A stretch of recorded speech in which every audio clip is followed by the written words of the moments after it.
Even the passing about Mobdom, since it's possible, it's like about Mob. So I do like about Mob, a little bit of so perhaps the whole idea of a Mob is more like an animal, which has some nature. The college, it's going to be last, plus everything's good. Here's a piece of wood, yeah.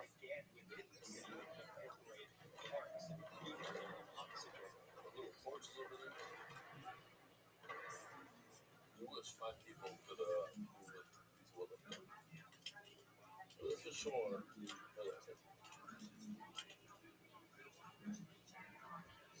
Oh, so we're seeing. It's this piece of wood report says this puzzle. There's a way out of it. Look what the Gemara says here. Relation is about the last puzzle that was there. If it has worms, it's possible. Omar Shmuel, Loishanu, and Lap. It's only if the word is moist. Aliyavish, this wood looks kind of dry. Right, the question. Scrape out the area that's wormy, and then it's kosher.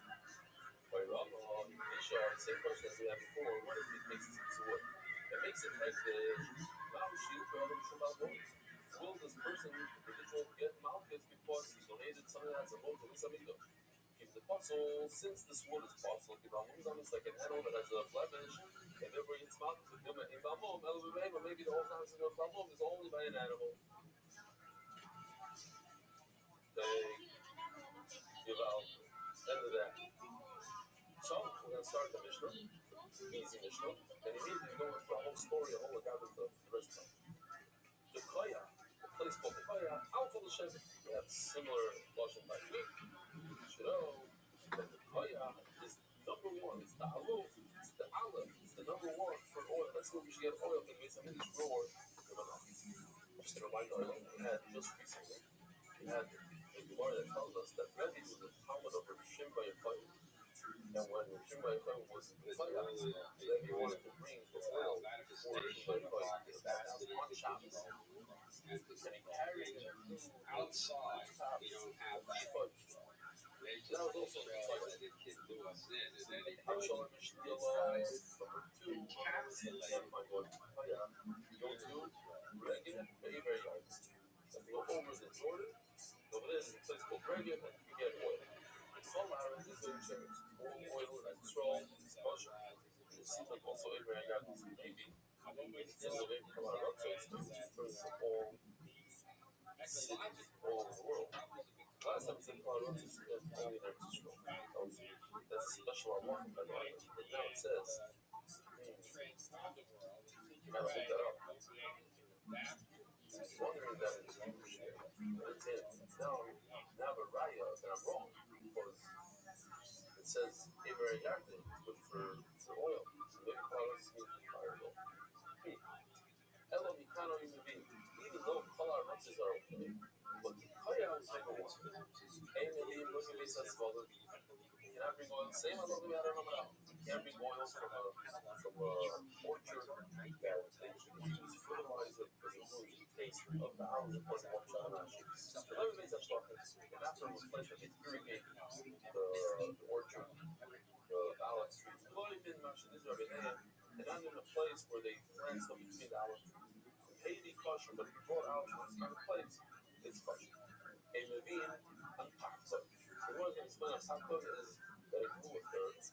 The Haiti kosher and the gorgeous over here, fossil. Kosher or fossil? Fossil. So we go with the fossil. A Levine and a garden in Shinish Ramayim. You're not bringing from the olives that you can't. You don't squeeze them too young, so you can put them in water. You soak them in water. Lemon and kosher, similar to the olives that we have today that are pickled. Lemon and shlukim, and not from olives that are boiled, that are cooked. Is maybe kosher. This is different. In the beginning of the Mishnah that you brought from some of that it's a smaller, it's a shlachim that's kosher. Here, it is kosher. If you bring pickled olives or olives that were soaked or cooked, no good for the oil of a man. Starting that guy with the Rabbi side, it says, like Ishlach Yorev B'Koyach. This is the story of Avshalom killed his brother Amnon, the whole story of Amnon and Papa. And David HaMelech distanced himself from Avshalom, stopped talking. And Yoav wanted to make peace between father and son, between David HaMelech and Avshalom. So came up, he devised a tactic where he brought a very smart woman to the playa. He sent to find a really smart woman. And the place that he sent was the playa. He figured that the playa will find a smart woman. And the plan was that she should have the Rabbi have two sons, one kill the other, she had Oscar, etc. to make a similar situation where David's going to have to haskin on her and he's going to realize about his own situation. It says that Yishlach Yoav to Toya, he sent out Toya Rika Mishokachon. He got a very smart woman. Why did he send to Toya? Why did he send to the Shabbat and Yerushalayim? Omer Yosna, the Shrikilu Shem Zayis. Since the people of Toya, they consume our boy, they have extra amount of chokhmah. The boy says, here you go. This is an idea for somebody who does a test.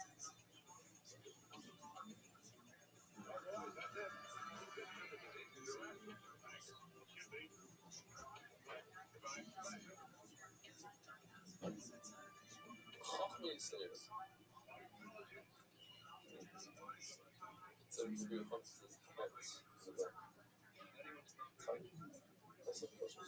great. Okay, honorable. Shmaka story. Here we go.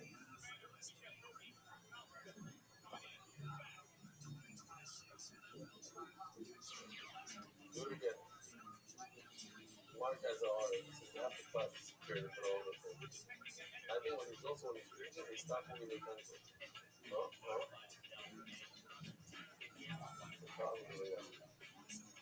Oh, so look, they stop moving. No. Go back. The middle.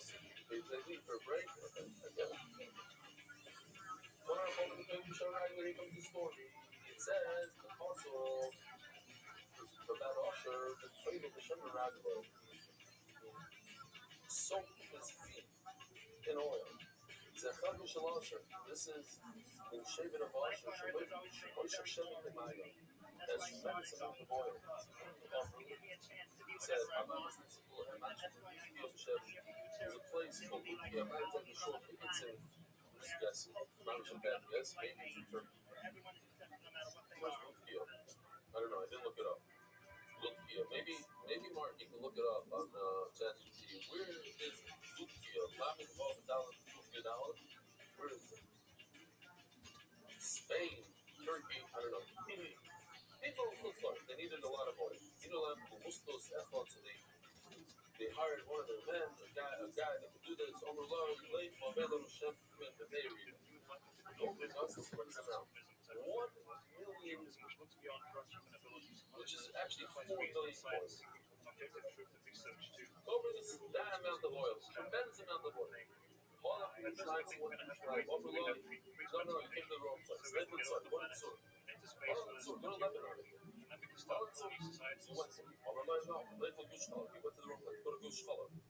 Well, Gush Challah. Gush Challah. Late is the place. Gush Challah said, we don't have 4 million worth, or a million, 4 million.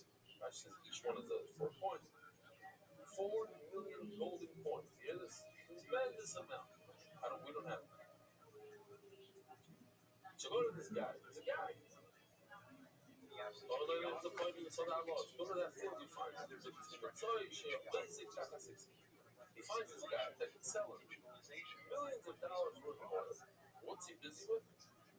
He's busy digging around the trees. He tells him, so he figures if you offer a guy a deal, I want to buy from you 4 million coins worth of oil. The guy's gonna faint on the spot. He would drop his shovel and bring the oil right away. Let me show you. Yes, show you what's going on here. Let me see. Show you the room. Shalom Aleichem, guys. Okay. Great job, guys. Do a great job here. Every year. What year is this number? No. Here for 70 years? They don't.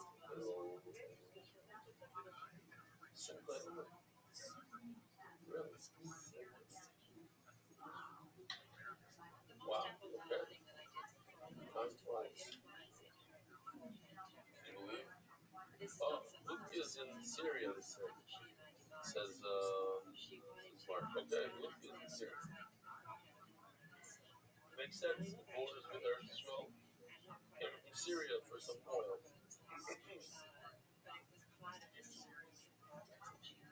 Today's known as Latakia. Latakia makes sense. Great. Okay, thank you, Mark.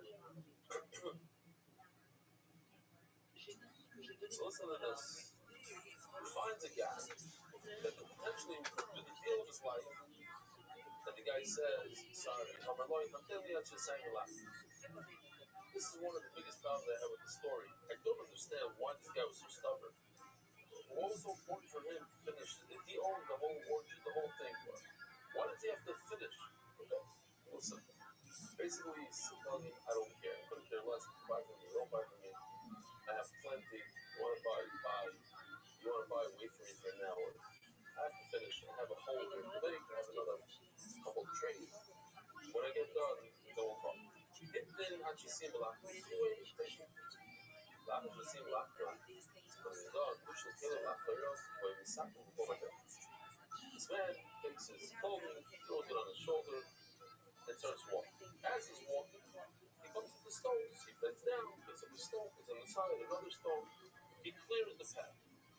Like a pauper. Not like a multi-millionaire. But my lord, so he's questioning what's going on here. Yes, Hashem and B'mei Riba. Do you really have a million golden coins, 4 million golden coins? You might just played a prank on me. You know, a guy that can sell me a million golden coins worth of oil. You're a guy you're a peasant. You put stones, you move things. Even Shekeli Leroy once they got to the city, where Tila Shufas, and all of a sudden a slave comes out, brings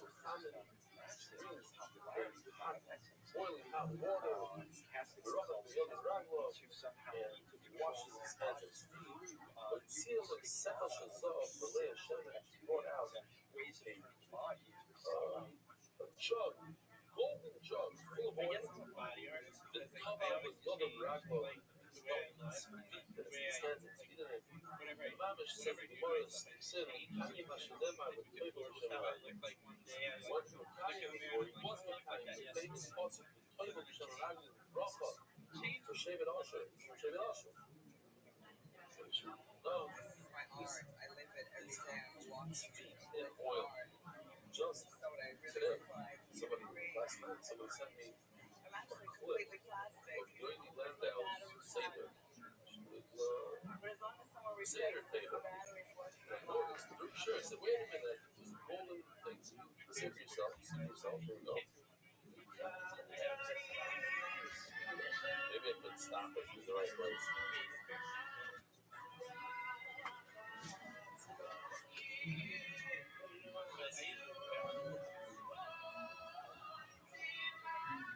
Right there. That looks like a golden. What's the mistake? Silver. I don't know. We'll say it's gold. Why not? The stick. The golden cup. Wash his hands. Beautiful feeling. Beautiful, beautiful color. Beautiful. Beautiful crystal. Two of those.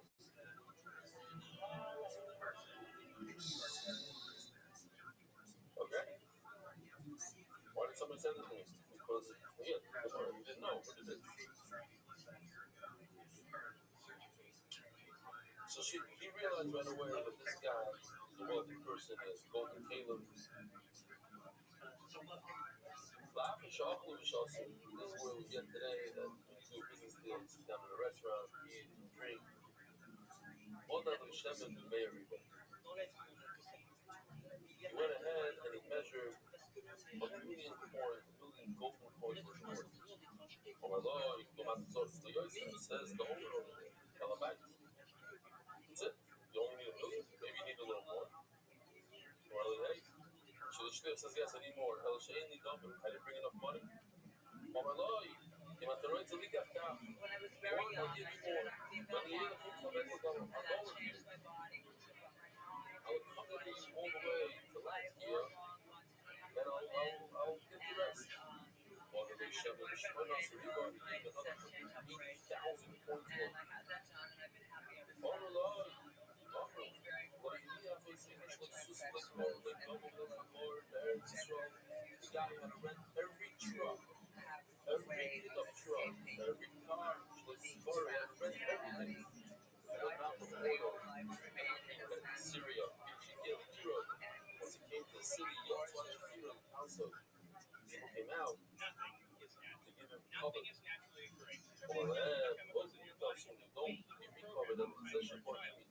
Give this guy, Shimon and Shimon, may Reboy, how much oil he gave me. Are you Shimon and Reboy, and he's giving me even another 180,000 points worth. This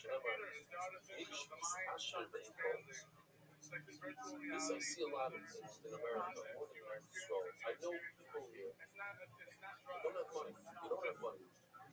But they have to show that they have money. So what do they do? They have to make a concert. It costs $100,000, $50,000. $50,000 they don't have. They have to do it because they have to show the don't. They have to drive a car they can't afford.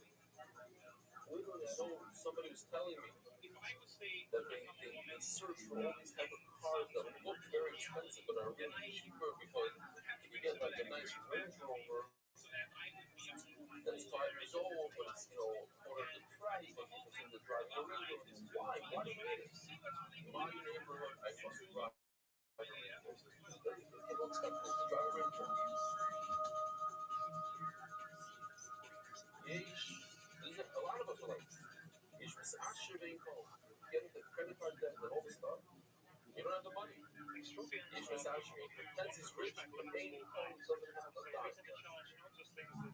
It's righteous.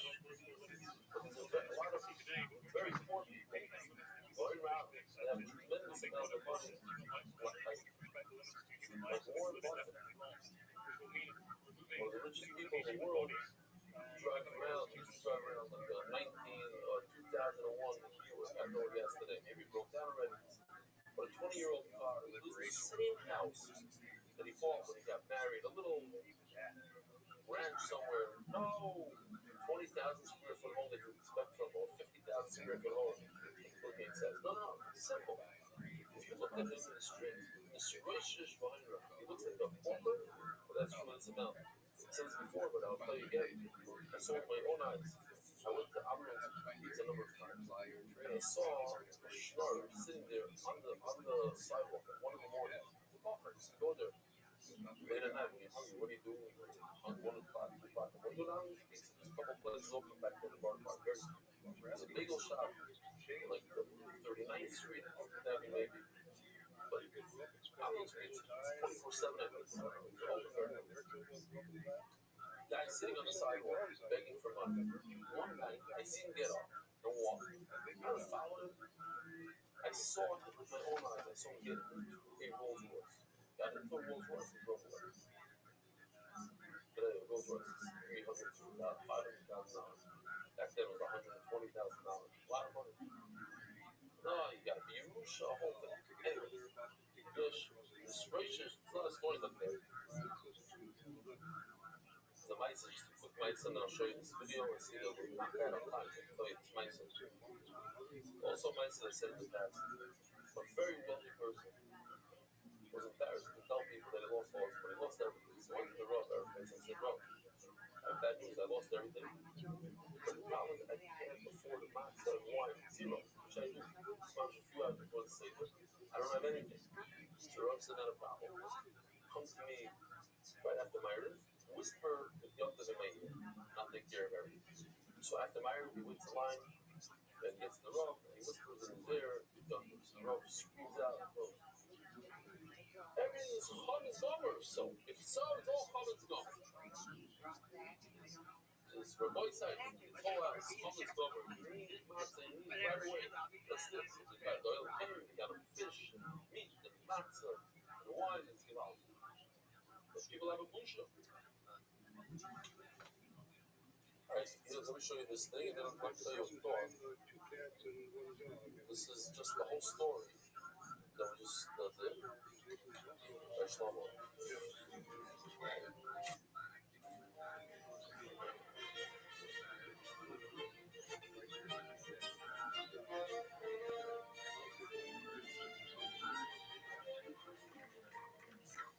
Yerushalayim, go to Tzur, go to... Which color?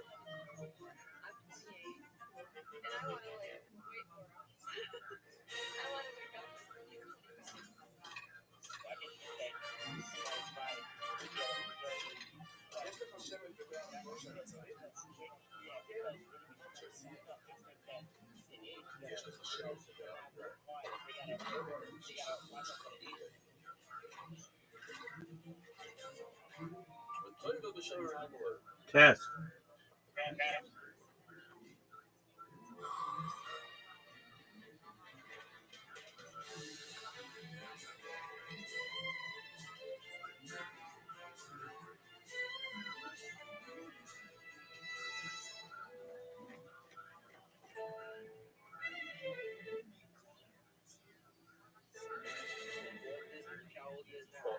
Now I need somebody's help here.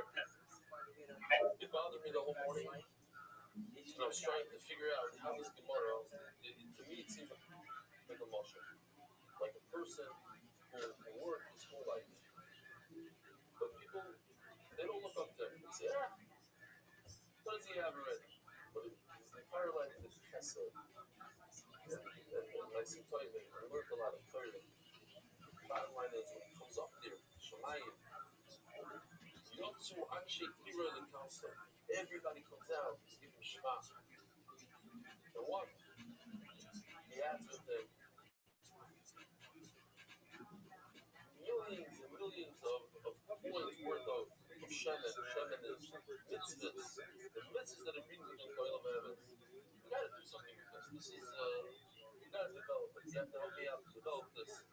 It's just the beginning of a thought, but I think we could do a lot better because the whole story is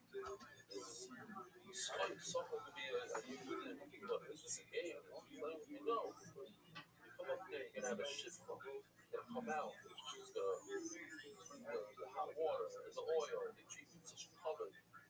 So at the end of the day, the hard work they do in this world, but look there, the digging around the tree, the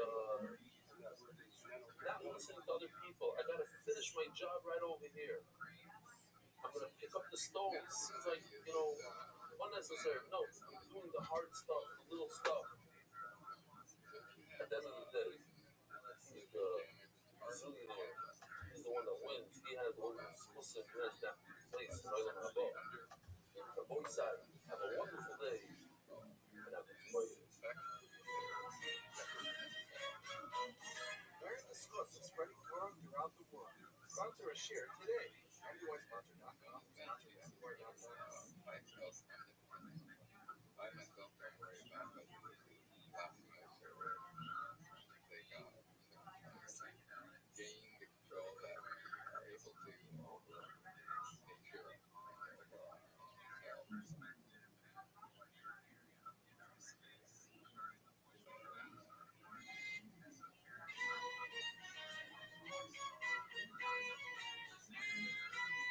say, Agu, the boy Rabbi Sai. I said, say out. And then I said, okay. We're here live in Hotel Motzei, 3-day Yontif. Here we are. I want to remind the Olam, and we're going to do this together. We're going to be in it together. We're going to go from beginning to end. Be'ez Hashem, Hayoim, Shloisha Yomim, Lo'imer, Lo'imer. I have a Givaldic story to tell you, but hopefully I'll remember to tell you. In the middle of share, it's not from a different day. Please see attached, never missing an opportunity to do the daf, wishing you a kosher Pesach and huge thanks for putting out all 3-day Yontif shiur in advance. Kind regards, Ami Ritvo, Global Street in London, Vashtas Bays, and Boyside. If you didn't get to see the shiur before, it doesn't matter. Today's daf Kedal, $8. we'll have to make up later, Bezer Hashem. Oh, here he is, doing Srimas Chametz. Listen, posed and not posed. That's the first time that we got somebody doing the daf by Srimas Chametz. Shalom, I wanted to give you a special reference and a tremendous shikoyah. Today's very Erev Pesach are busy. We don't even have time to say tafel. Just learn the daf takes quite a effort to grab a few minutes here and a few minutes there. Prepare, share, and detail, and all it entails is unbelievable. So give it over in two languages is unreal. Prepare and give it over, share for 3 days, means already no sleep. I would take all the Pesach work on your shoulders so you're ugly to the word. Remind this prayer is a malach. The voice I wear no hotel. She's a malach. We just closed the house. I went to the hotel. She prayed for the both of you. He has understanding. We're both not at home on the channel. We're quite sure that every place is busy nonetheless. But for real, you close the door and you just drive to the hotel. No, you have to pack. Yeah. It's not bigger than malach. Chakosh v'sameach. It's enough in the phase. Love and appreciation about Mali. Okay. Let's jump into the sponsors. Official edition of the One Shots accepted by the Rabbi Levi families. Paris, Moshe Aaron, Miriam Lanzi, Michael Shem, Asloy, Daf $8, 8 and Kobe Hiking. The schools at Stop Mishiduchim, Pernoso, Bonus Shore, Omei, David Salem, dedicated memory of our warrior, Shmuel Baruch, Better, Tiny Tzvi, Louis Murray, Rockoff, Julie Dallas, the Ishmael, my father, Jeff Dallas, is sponsor of the Anonymous has some broken regashmis, the Palsha family foundations, if it's Shmas, Rabbi Goyer, Shmuel Palsha, the Moshe's Ilui. Again, sponsors of Insechta, Anonymous, for Shlomo Lamosh Ben Zaha, Anonymous for complete for Shlomo. Oh, somebody sent in a horror that if we want to save time, so take out the word complete, because Shlomo and complete are the same word. For complete before Shlomo and a read the song, Kalea Bas Esther. Yisrael Malki, Korinthos, people Hafiz of Chesed, we're so proud of you, we got mortified. Keep steigen, till he goes down in Candy Island. Okay, in honor of your ability to change my meaning of life, put out money, listen, and many, and all the instruments of the word, with Rothschild, Skoro, monthly sponsor. I decided the full name of Miriam, weekly sponsor, in honor of Martha Shkenazi, thank you for your constant generosity and giving of your time, particularly on our Yom Tov. Your efforts are greatly appreciated by all who watch this year. Consortium. You know what this is? The sponsor of Little Cats in honor of Moshe's cat, Mordechai. 6 cats. Moshe Mordechai cats. Wonderful boys. We are so proud. I'm also so proud of you. Involved. Anyway, art. Well, Muslim Yonatan in the Mission of Bracha. Muslim Mordechai ben Esther. Muslim Yelad and Yosef ben Esther. The boy side, we're going to start from the bread and turn from the beginning of the base. And just a question, start off the shear. If somebody plants wheat in a pot that doesn't have any holes in it, so it doesn't burst from the ground, you make a bracha for moitzi left in the heart of bread that's made out. That's the question. And here's a very interesting thing. According to those who say that you make the disciples, so you make a birkas hamazon after you eat the bread. So there are many who want to say that you make a messiahs and you make the birkas hamazon. It's another question. So if I ever ask, what kind of food do you make a messiahs and you make a birkas hamazon, so the answer would be rice that we discussed many times. But also, hamoitzi that came out of a otzitz she'eino knuckles. Okay? Zog the Heilige Mishnah. Brand new parent. Call for Bala Tzatzika. In other words, all the numbers that are for the community, the Hayam for the individual. Five and a hundred bring up mincha, private mincha, or community's mincha, come even from close gardens, even from out of the country, even outside of Israel. Mina Chodesh Mina Yasha, they come from the brand new crop of meaning from that already the Omer came to Bnei Yosha from the previous crop. Chutz min ha'omer shtela. Besides two menachos from the Omer, start the Omer shtela and two bread issues. Sheniboyim elu min ha'chodosh min ha'oretz must come from the brand new crop and only from Eretz Yisrael. V'tzilon and boyim min ha'mufkor.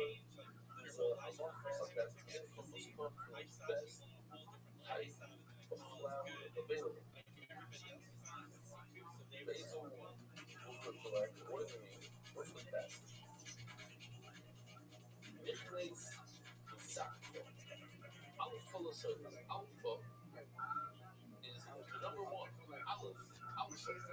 Whatever comes from Nichleis and Zakko is number one for soilus, for this pure flour. Shneelan. And second to them, if you can't find anything from Nichleis and Zakko, Rito, Raya is a Rito. Where is the story of the one that are trying to pick up? Tomorrow.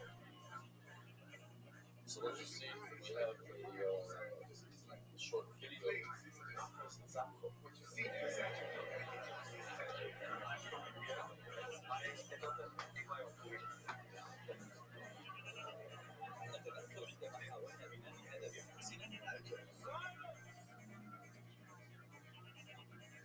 For all Hamenachot, proceed to the second hall. For the Omer, remain here.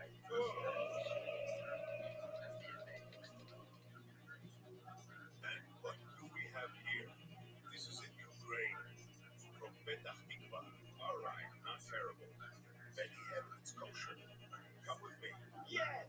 Yes! Oh man, I can't believe it! I did it! New grain from Israel. From Michnas and Satacha.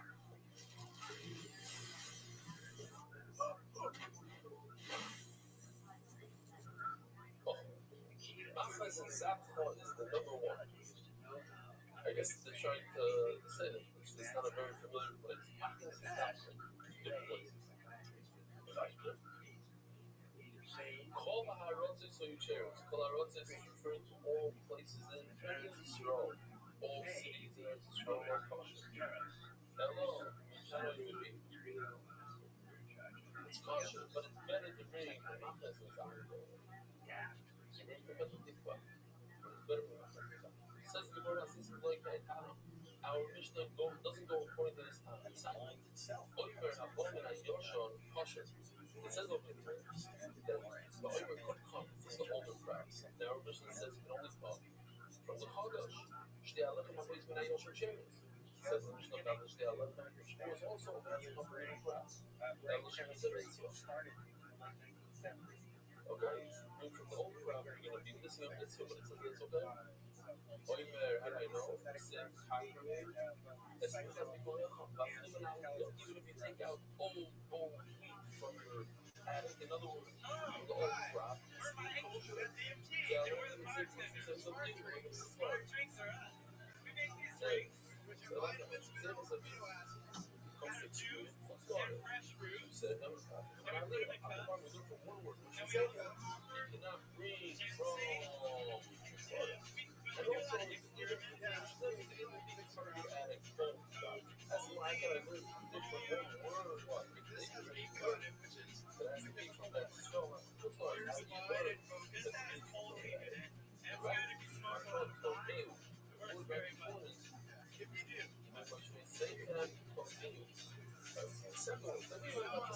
We have no alcohol in the bar. Alcohol is a sin. That's our job. That's what we do. And we do that at every single rave in America. Every day. Day in and day out. Yes. Let's say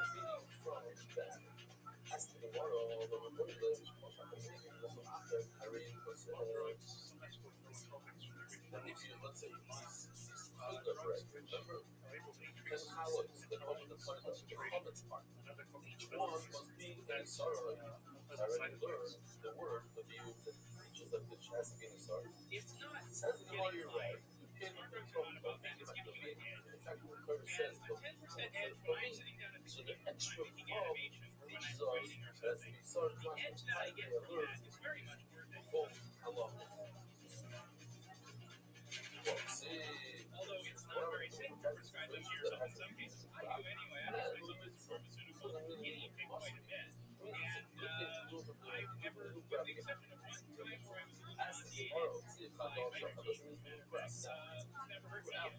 We had a concept that the Torah repeats itself twice. And the Torah lives in business. When the Torah says gracious, and then the Torah says Ladasha, it means not just to be grabbed.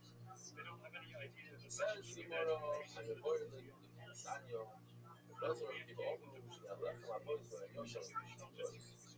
Wow, and even Kadash, you know what I do with the word Kadasha? So every time we had this the word is necessary to teach you something else. Then it's not a Shana of a rocket. The Torah didn't say twice. The last verse said that it has to go like this. Then the word Kadasha is something else. The Kadasha is Kolam Rafa. Here's an halacha that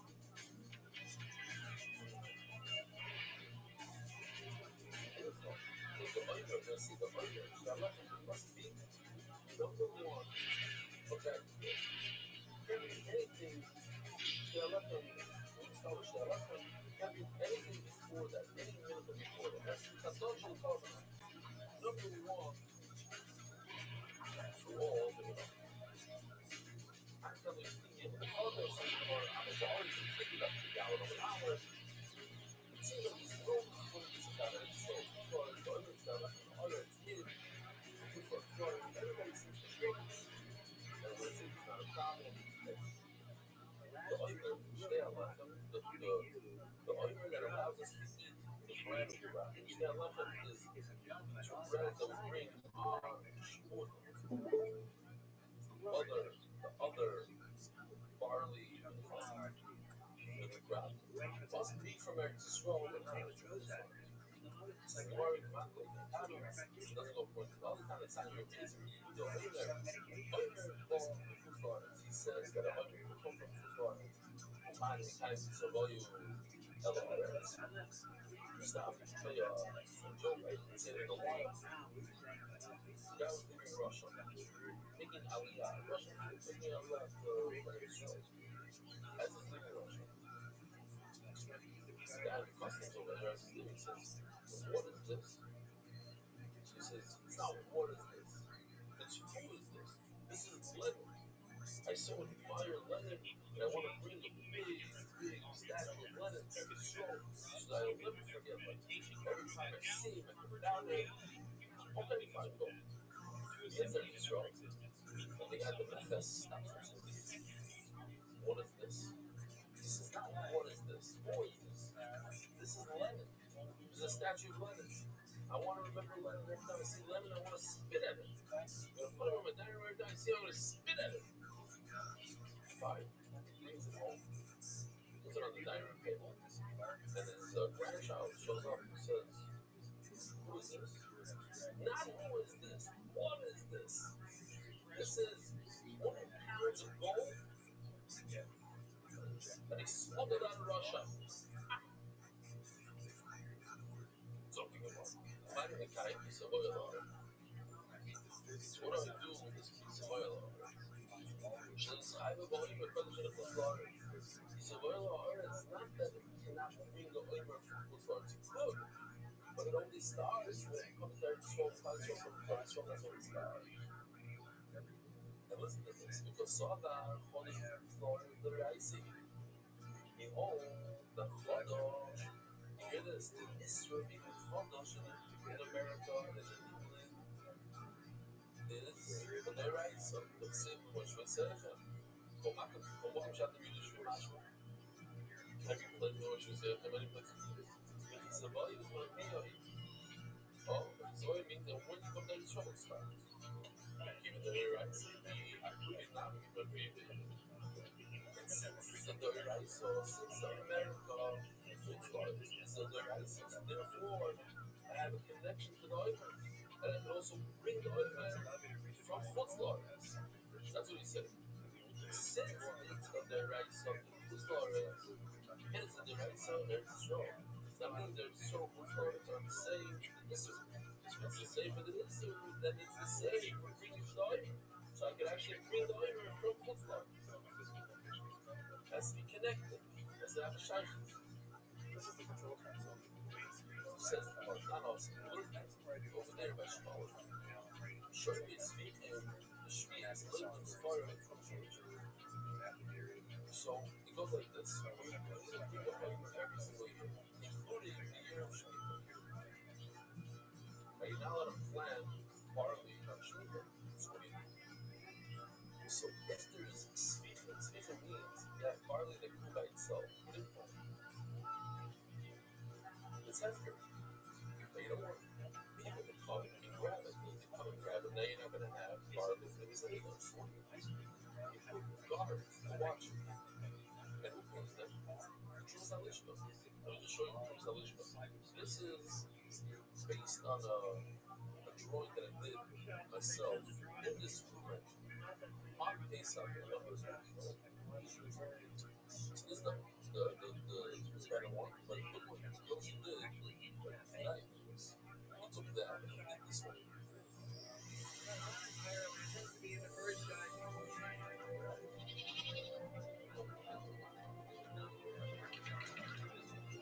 It's almost the same. Let's see.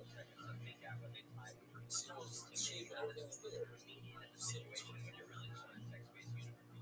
what's from Salish? But then every Rosh Chodesh we start collecting the Matzah Shekel so that we have money for the sheep or whatever's left over goes to the building of the Mikdash. Okay. So since this is for the carbon, basically this is for the human. So we pay these guards from the Trumas Alishma. There, I'll show you a little video. This is made for the owner.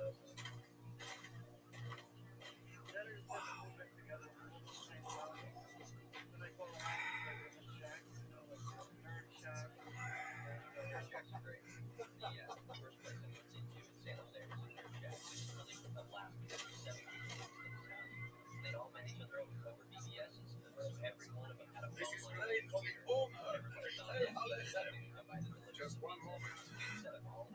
The money from the Lishka for you. It's Hefner. You can't be short on the Tivua. It's absurd. Oh no, I am not a Schäuber.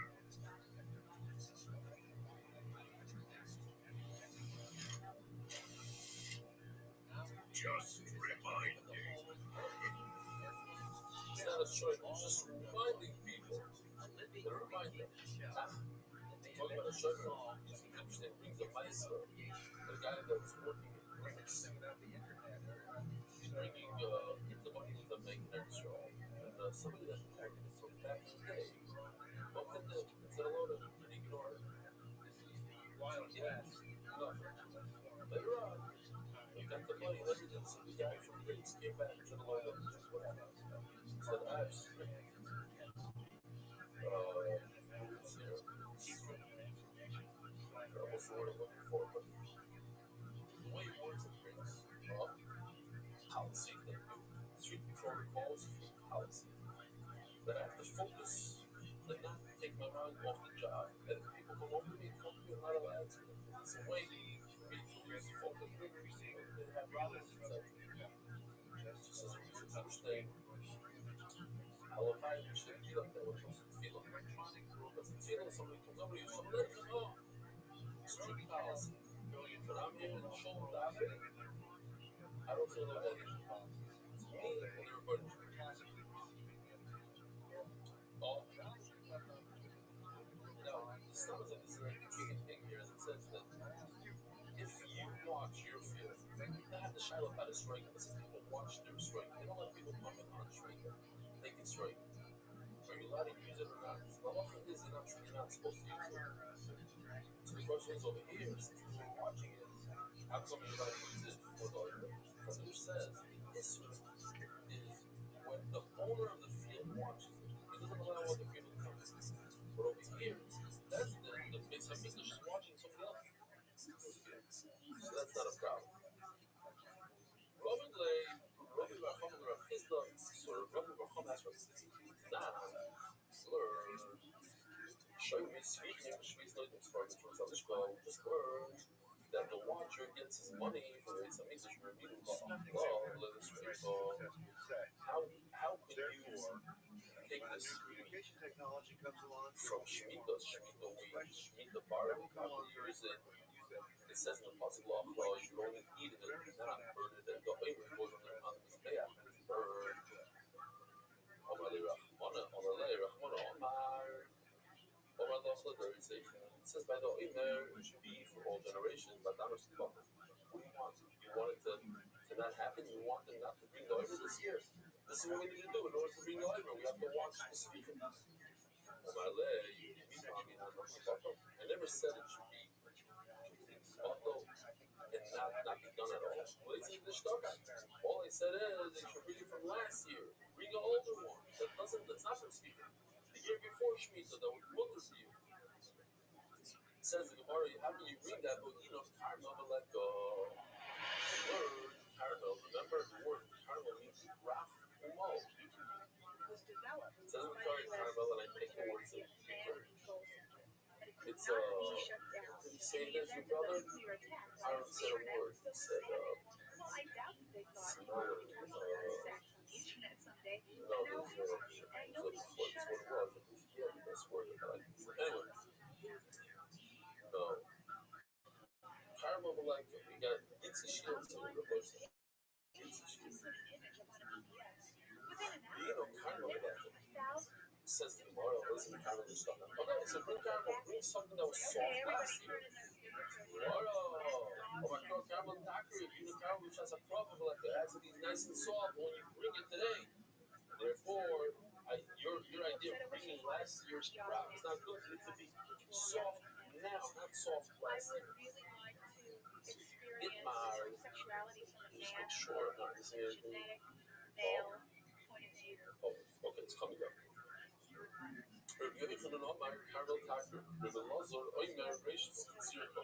So we have two sources. Rabbi says that he brings the new crop, but that's soft caramel. Rabbi Lazar, Oimer, Rashis, Tzirka. Rashis, Tzirka, plus Tzirka. That's the beginning of the crop, but not the end. Boys and Rabbi, that's Rabbi, Taka, Minchas Kippurim. Minchas Oimer, Kosim Yidame. It says, he brings the mincha of the Bikurim, talking about the Oimer.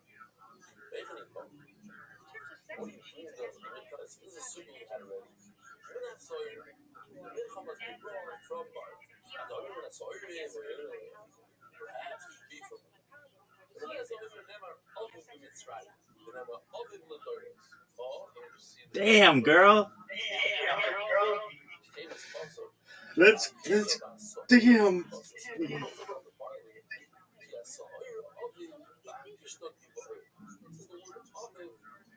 reference to the barley. Let's see what he has. I didn't have a chance to see this yet. First time with you. Okay.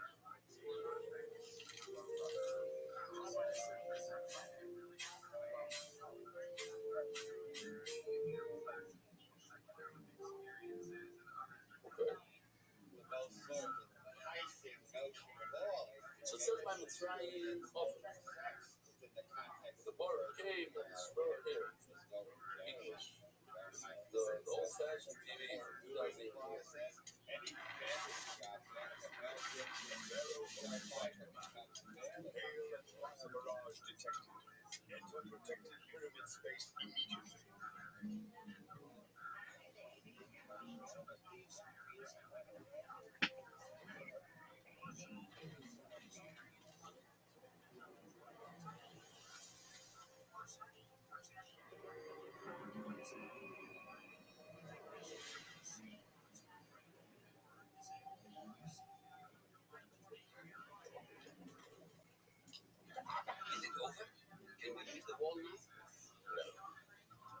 There is still concern about hail fragments.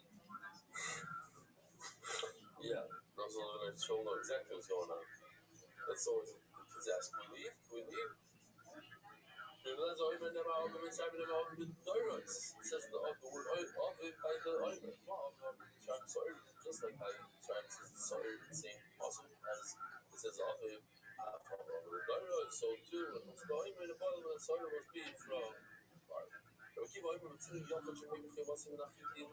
We find that an individual brings a mincha when he has to, let's say he's a chayta, minchas chayta.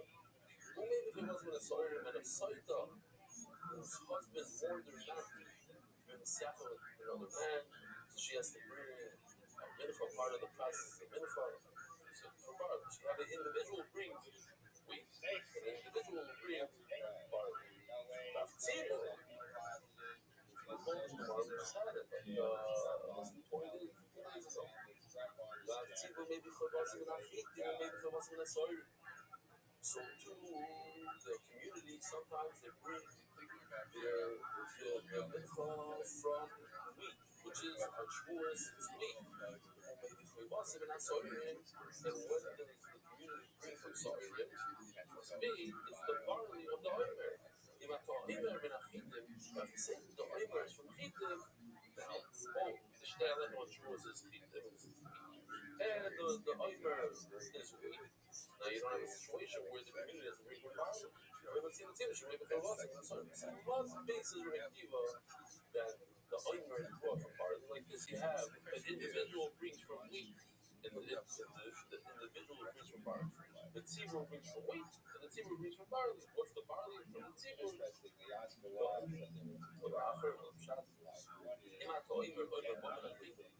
We said in ancient Arabic, so this is the pshat that we want to touch upon. This pshat. It comes out, Bikur means it must be the first crop. The shit is not equal.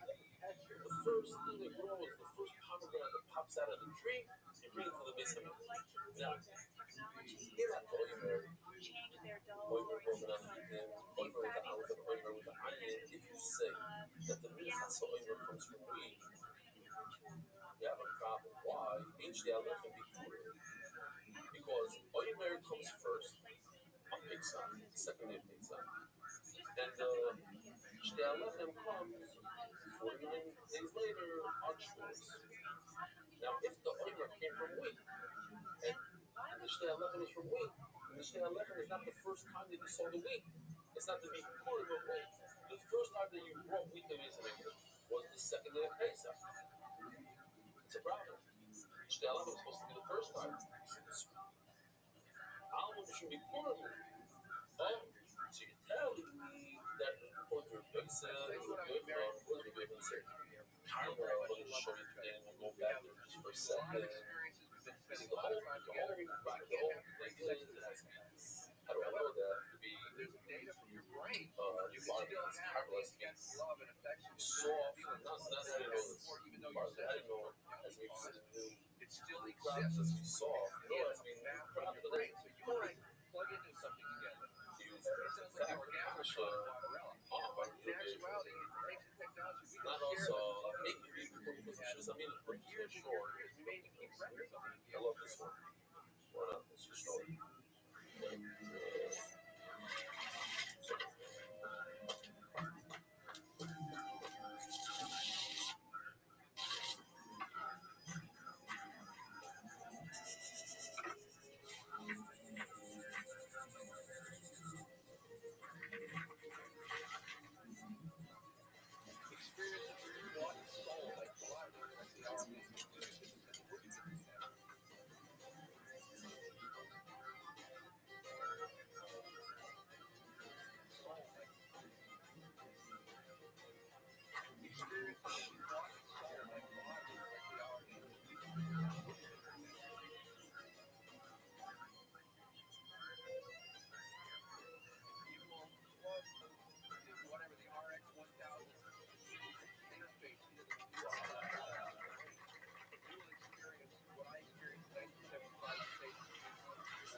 Not also.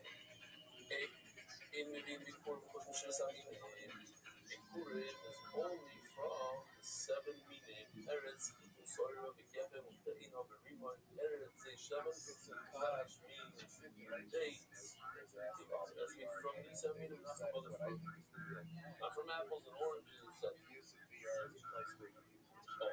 And also below Mori Shibahar. Not even dates that grow on the mountain top, such as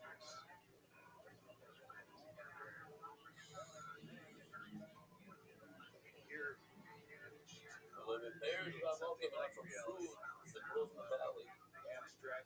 Why? Because Rashi says that the tamarim that grow up high, they're very sweet. They're too sweet. They're too good. You hear this? Too good. You got a little bit. And now the pears I'm talking about, you have wheat that grows in the valley. It's not good at all. On our law, we have to remember this law is heavy, so you can get raw things, even though it's from the Shivas Aminim, but it grew on the mountaintop. Loy Kiddush is no good. Turning of the dots by that global experts in cross-border payments, the shout that please read the Shidduch today. Every Shidduch that happened was first. Yosef, Rabbi, Palmer, Law, so at least we're back on the Rabbi. Corporations, it says by the Shnei Lechem, it says corporations. They raise the common. Shnei Lechem should be number one, the first mincha. וכן הוא אומר בהקריבכם מנחה חדש להשם בשבוע סייכם. אין אלו חדש שפיטים, חדש של סוער מנהים. So there's a number of pshatim here. We're going to go with the pshat. How do you know that the mincha sa'ir, any mincha of sa'ir, like mincha of the sa'ir, doesn't come before the regular oimer, which is sa'ir? In other words, just like Mishtei Lechem, which comes from wheat, is the number one mincha of wheat, and only after you bring that, you bring the other wheat of that crop. So too, the mincha of sa'ir, meaning the oimer is the number one mincha for all mincha. Chadash, it says Chadash twice. I don't need it that Chitim has to be first, the wheat has to be first. Then Chadash is sorry. The Oimer is the first mincha of Menayin Shtei Kedem to be put. Now we're going back to the Shtei Lechem. Two bread and Shavuos have to be before you bring the fruit, the Bikurim. The Chag Shavuos, first Chag Shavuos has to be. And then only afterwards, Bikurim is your big. First, Shtei Lechem, that comes before Shavuos. Then only afterwards, let's take care of the Bikurim. And that's why virtual reality is so interesting to me, because it really works to figure out. Later, I'll know that the Bikurim of wheat comes after the Shtei Lechem. Because it's also wheat. So wheat and wheat, Shtei Lechem comes first. The wheat, the Bikurim, meaning Bikurim in your basket, wheat, that comes after the Shtei Lechem. It seems sorry. How do I know that when I have sorry, I have barley in the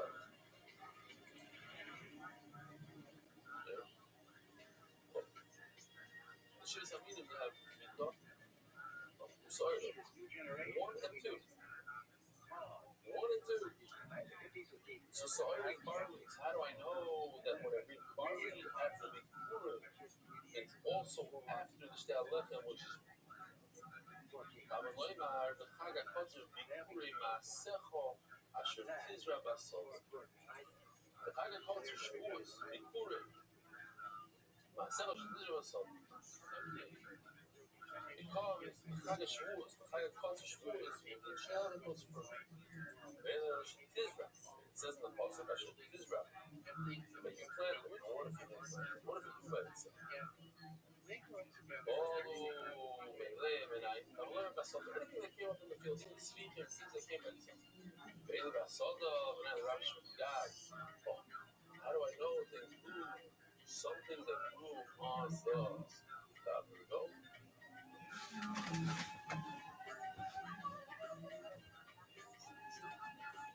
And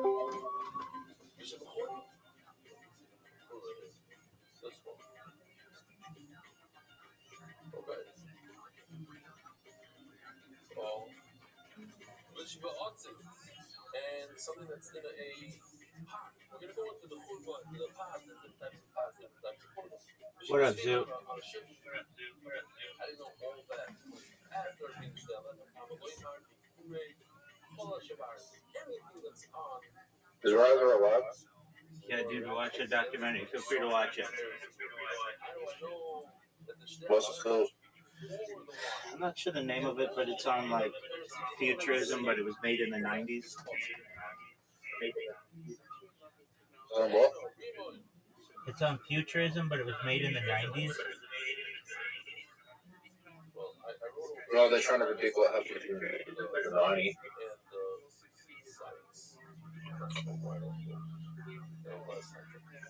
Did they get anything right?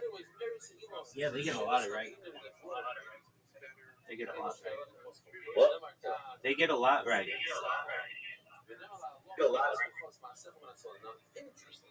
What did they get wrong? Dog, how about just watch it? The word myself in this in the beginning, which is referring to Lewis. And then it says later on, at the second, the last part of the puzzle wasn't really myself, was referring to, believe it or not, Malalom, the son of just like in the beginning of the puzzle, referring to the son of Afghan, the son of sorry, just like the end of the puzzle, Sukkot, referring to all types of fruit. So during the beginning of the puzzle, Shavuot is also talking about all types of fruit.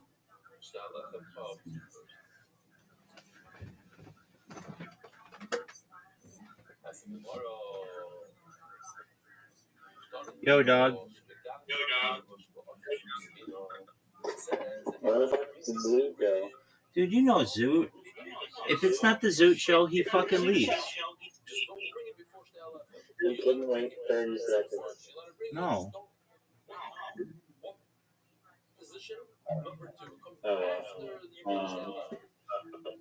What did you think?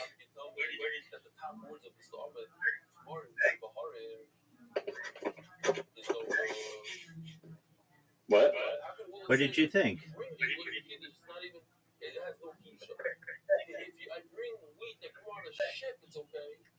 Are you saying something? Yeah, what did you think? Oh. I thought it was pretty cool. It was like a mix of like liminal, vaporwave, techno graphics. The graphics were pretty interesting, and then also just some of like the ideas that were brought forth. I really like the term information superhighway, and yeah, there's some cool ideas being shared. Just how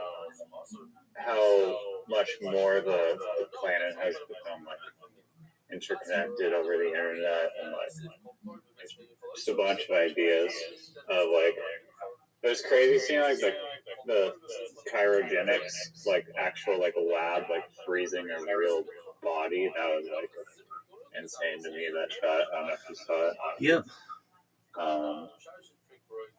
I saw you.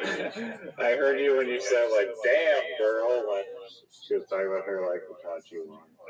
I laughed. Yeah, I fucking have a Hitachi magic wand. That bitch is a lifesaver with some chicks. And then they started just showing like it was like serious at like the start, and then it just like went into like this like VR sex talk or whatever, which is fine, and then just like the graphics, there's like a bunch of Japanese porn and shit. That was, I don't know, I guess there's mixed shucked in there. Yeah, what did you think? Yeah. Okay. In all honesty, it was dated, and so I saw it more as like a time capsule of what people would think in the future. Can you hear me? Yeah. Okay, good.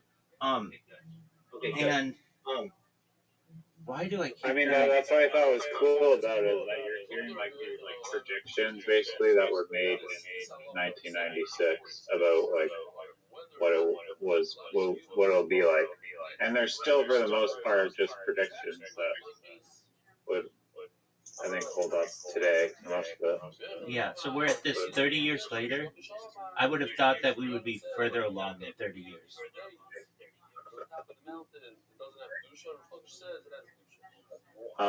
In what areas? Virtual reality. Virtual reality? Yeah. Yeah, I mean, it's crazy that they even had virtual reality back then. I mean, they did, like, they showed like these helmets, and they had like these like giant like helmets that you could go in and like do like the hang glider VR. That was sick. That was like an interesting application. But yeah, I kind of agree. I mean, to be fair, there are like these like $8,000 VR helmets that are currently indistinguishable from real life. Okay. Those just aren't like widely adopted yet or adopted. Okay. I mean, that's like saying though that like, yeah, the technology exists, but only one person on Earth gets to use it. It's like, okay, well, I mean, that's like how beneficial is that? Well, I mean, yeah, but that's just currently. I mean, like the price could drop down, but I think, I don't know, the current adoption rate of VR is like pretty low, and despite it being like not that expensive relatively. That's true. And why do you think that is? I mean, you could. I think there's just like limitations to VR a little bit. So, like when there's like sensation VR, like if you're in like a roller coaster, you're not going to be able to feel like the gravity drop. But I do think that VR is pretty amazing. Like I love VR, so I'm not sure why it's not more widely integrated, because I think it's pretty awesome. I understand.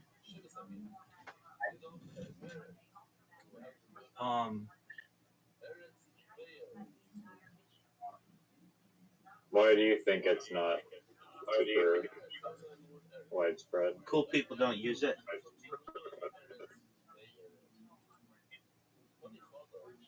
Yeah, even amongst younger people, though, I feel like younger people don't. I mean, they probably use it way more than old people, but it's still probably like a very small percentage of people that actually own a VR headset.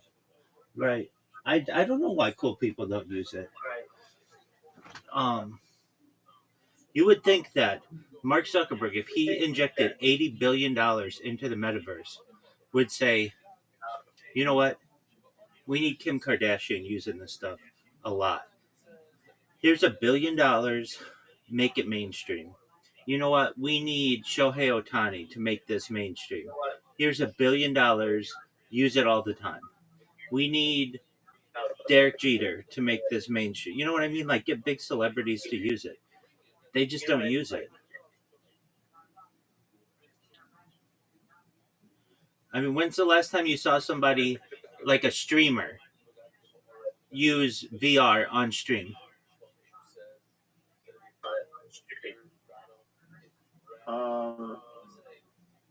I mean, I don't really watch a lot of streamers.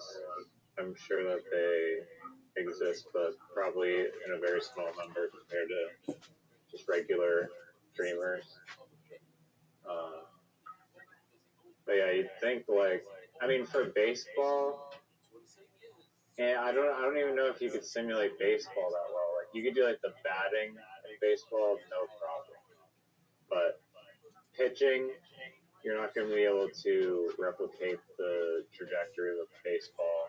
And fielding, like you can't like throw your controller across the room unless you have and you can't. I guess you could field the ball in a virtual glove and then hand something I don't know.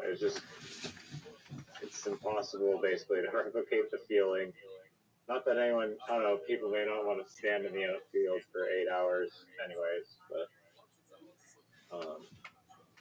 yeah, but golf though, they actually do have VR becoming very popular amongst golfers, and I've seen pro golfers promoting it, and they're practicing putting and chipping and driving all in VR.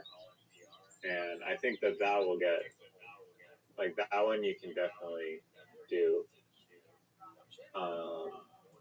pretty easily.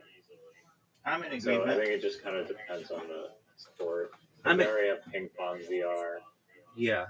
And that's apparently good. They have like pickleball VR, and that's pretty good.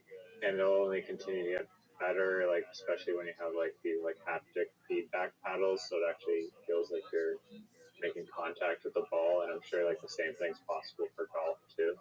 I'm in agreement with you.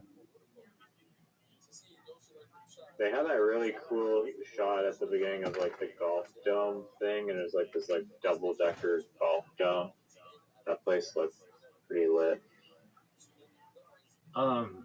So I thought that documentary, it was very how do I want to say? I think it was accurate with what they described, with what society would be. It was very positive, and it's like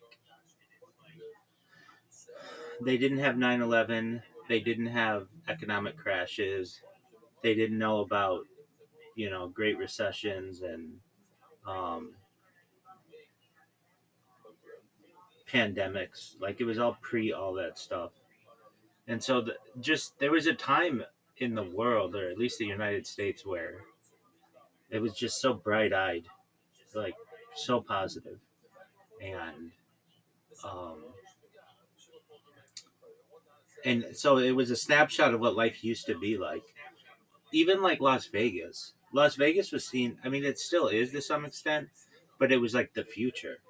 And you could go there and see like futuristic shit. And today it's like dystopian. It's only for the ultra wealthy. And like even the hotels, they used to be like uh, theme resorts where you'd go in one and it was like Egypt, and another and it was like Paris, and another and it was like Italy. Well, they've gotten away from that, and it's all very corporate and um, very neutral, and uh, to some extent, like there's some creativity lost in that, and I kind of think the same of the internet. That like those people were talking. Well, one thing that I found interesting. Did you hear that one woman who's like, "I'm 28 years old and I'm dating a 17-year-old boy." I did hear that, yeah, and I was like, Now remember how I told lucky ass kid. Yeah, and she was hot. And remember how I told you it was just different? Like do you remember I said this like 2 nights ago or something? I'm like, it was different. Like you have to like with the Elvis Presley thing. Like that the idea of grooming and all that other shit did not come about until the last 20 years. I'm not saying that you could rape children. I'm not saying that by any means. But I am saying that um you could have a hot 28-year-old chick proudly tell you on a documentary she's dating a minor, and everybody'd be like, "Oh wow, lucky kid."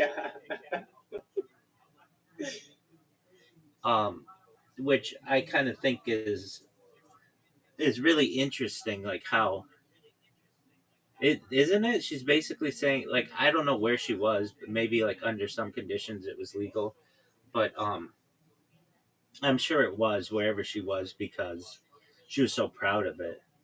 But In Las Vegas, it seemed like that. But it all places. yeah, it just seemed like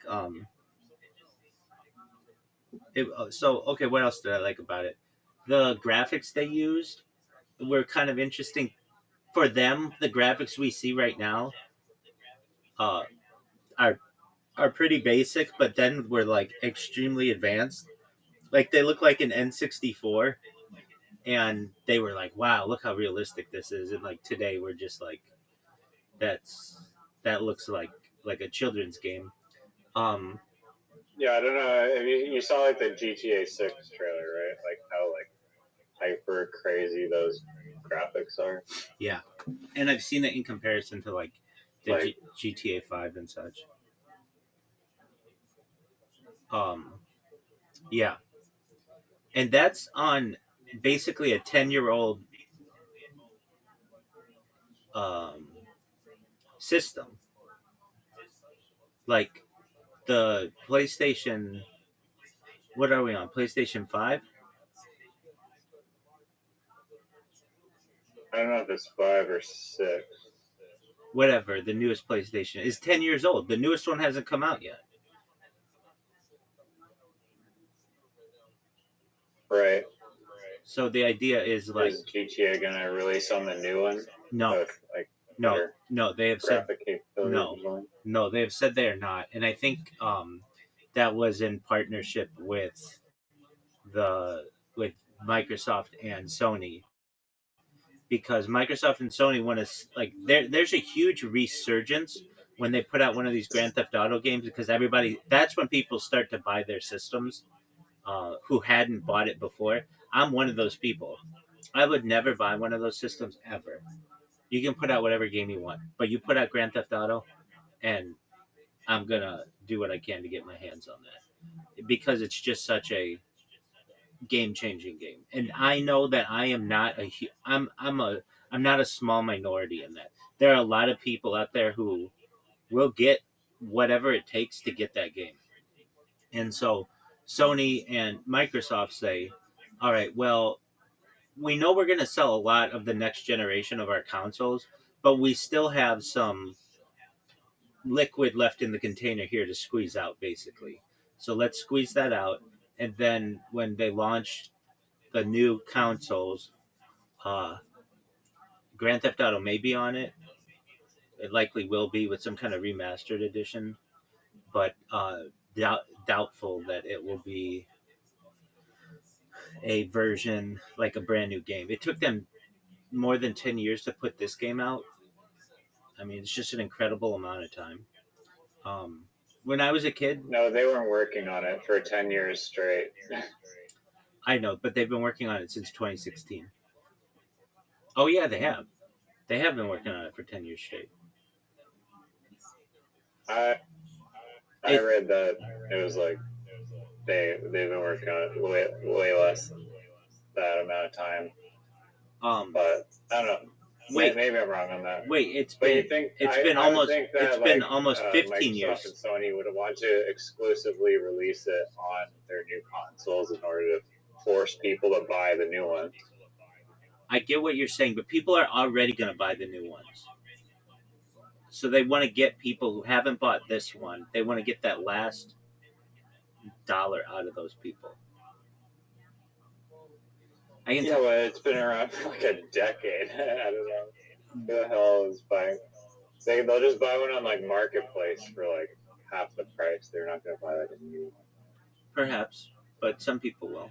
I mean, I know that I had no intentions of buying an Xbox 360 or Xbox One or whatever it was until Grand Theft Auto launched, and then I bought an Xbox 360. Like, that's what caused me to buy it. It wasn't. I had no intentions of buying it previously, but so maybe I am the minority, and that could be. I mean, I'm not. I'm okay with that. Um, Other things in that documentary which I found interesting, just again, like they nailed some things, um, like transhumanism or posthumanism and nootropics and um, like not wanting to die, like having that old lady on who's probably been dead for 30 years, who's like, I don't want to die, or bring me back, and like that's an option as well. Like when I saw that, that's what really made me like this documentary more than I had. Like when I first started watching it, I was like,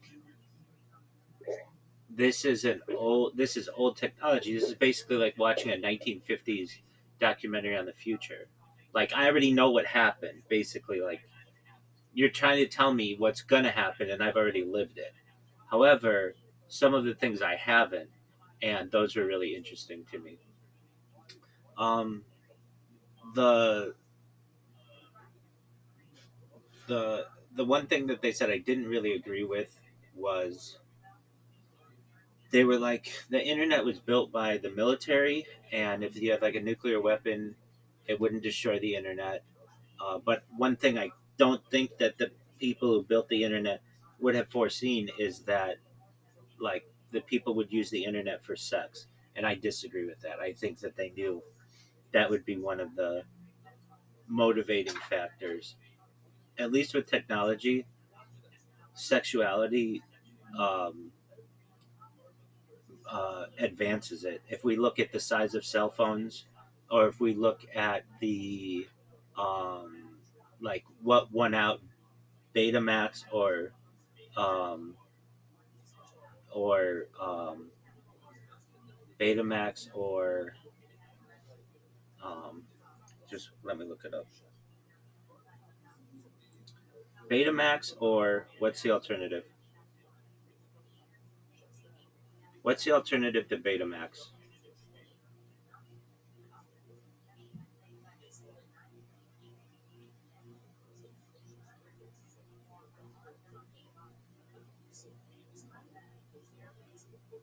VHS. Oh, I was gonna say that. Um, like the reason why VHS went out over Betamax is Betamax didn't offer porn. The reason why cell phones got bigger around 2008 is because technology got to the point where video could be on a phone. I mean, when I was a young person, it was a race to see who could get the smallest phone, the thinnest phone, the tiniest phone that could fit in your pocket. That was the goal. And then around 2008, video started being produced on that you could watch it on a phone, and then all of us an iPhone, and then all of a sudden we get these screens, and then people wanted bigger phones, and now we have like the offering potentially of the iPhone like flip phone. Have you seen the renderings of that? I've seen like some Samsung prototypes of the flip screen thing. I've seen that as well. I know how much I use a phone, and I know I would break that. Like I know that that little area in the middle, just by flipping it open a lot, would like I'm probably the hardest user on phones, maybe in the world. I mean, I'm using one like every waking hour of my life, and maybe I'm not the ultimate one, but I can tell you at least from Discord. Discord sends me a message every year that tells me I'm not in the top 1% of Discord users, nor the top 0.1% of users. I'm in the top 0.01% of users. And so I know I'm exceptional in how much I use technology. Like even the technology tells me that. Um, and so I know like if I were flipping open a phone all the time, that I would just end up breaking that. It would just end up breaking like much faster than with a normal user. Um, but I I have don't know. It depends on how it's manufactured and the quality of the like hinge part. If it's like some like fragile little hinge, then yeah, it'll snap. And I feel like it first should be like a folding screen.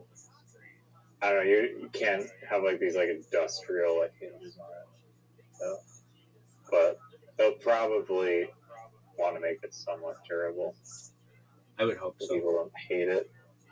I would hope so. I like that dude on the recumbent bicycle who like had like some weird like antenna thing and like solar panels on the back of his like little bike, and then he literally just had like a computer and he like took it apart or like unfolded it like a box, and then there's just like so much computer, and then he was just riding like a nomad dude, just riding around with his like decked out like internet bike.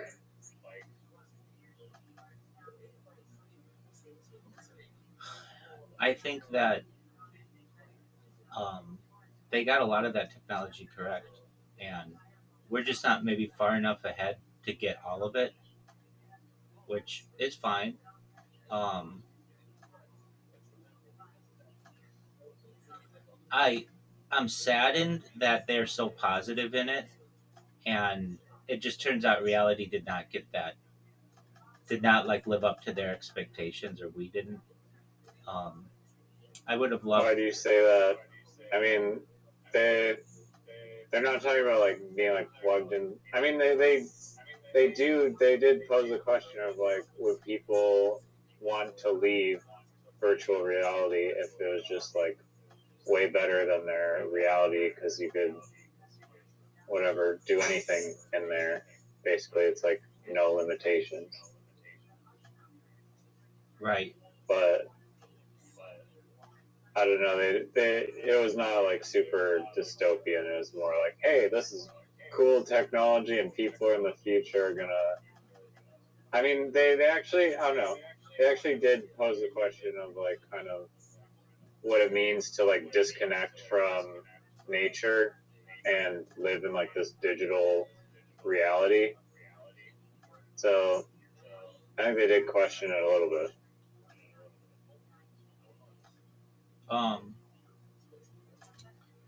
It was an interesting take on what life was like in 1996 and what people thought it would be in the future.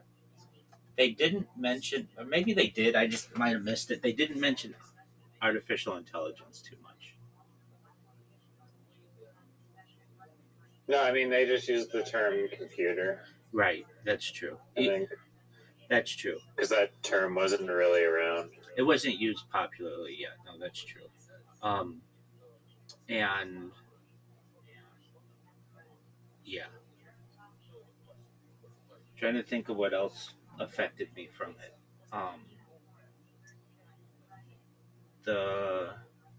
There wasn't too much of a focus on China, which is to me consistent with 1990s thought of like China wasn't as advanced. Like China had its big up and coming in the early 2000s, and so it was more like Japan based, which is fine, but that's like a reflection of 1980s thinking. Um, there's I was impressed with the transhumanist discussions on it. Really, they kind of got as well like look maxing a little bit with the plastic surgery element. Like they were talking about, like young people are gonna want to like, especially um, like reflect the trends and things. I thought that was interesting.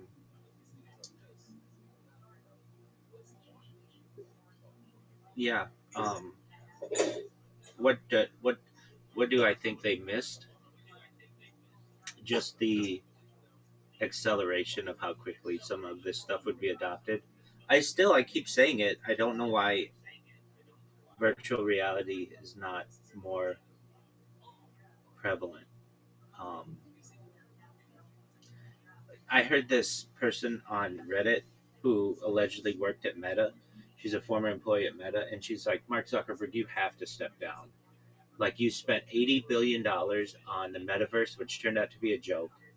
You're banning all of your users. Like, you own 61% of your stock or whatever, and no one can do anything at this company with you in charge. You, the metaverse was such a failure. We spent so much time and effort on it, and nobody uses it. And um, I agree with her. I just do not believe at all that they spent $80 billion on that like dinky little game. that's like essentially a VR chat. There's just no way. Like, they may have been doing all kinds of research on the VR itself, but I doubt that they spent even $1 billion, even close to $1 billion on a little like VR chat game. Well, you know that. I mean, I'm not making up that number. Yeah, no, I've heard it tossed around, but I just don't believe that you could possibly just like, no way. No way they spent that much. I think they may have been exploring other branches of VR or mixed reality, or spending it on researching different types of like holographic lenses or something. Because the VR was also he essentially like purchased Oculus, and that company was like the best consumer VR model from Palmer Luckey, and then Mark Zuckerberg was just very sold on the future of like VR, and thought everyone would be living in virtual reality, but it could be like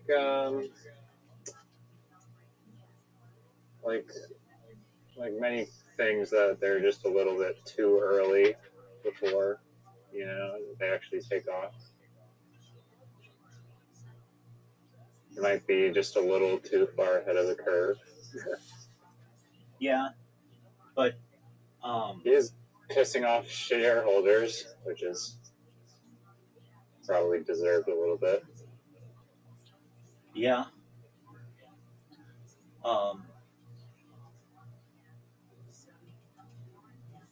And it seemed like no one else was really getting into VR. I mean, I could be wrong, but like, name another company aside from Meta that was all in on VR. Apple maybe, but they didn't go all in on it. No. I don't know. Like, Facebook, it generates like, I think like $500 billion or something in revenue, maybe less than that. At least from like the advertising, it was like 400 billion generated in advertising. So yeah, losing 80 billion on VR is a lot, but I don't know enough about the details of it, to be honest.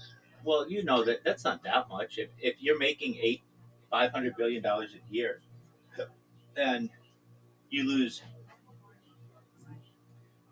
$80 billion on a project over the course of like 5 years. That's not that big of a deal. I mean, he literally only spent his share of the money, like less than his share of the money on one, like less than 1 year's share of his money on the VR stuff. So, I mean, he owns 61%. So he could have spent, even if they're making 400 billion, he could have spent over 200 billion on it, but he didn't. So that's true. But again, I don't know one person. I don't know. I still don't know. I've never met anybody either in real life or online. And I have some tech savvy roommates who ever used the Apple Vision Pro. Do you know anybody who's ever used the Apple Vision Pro?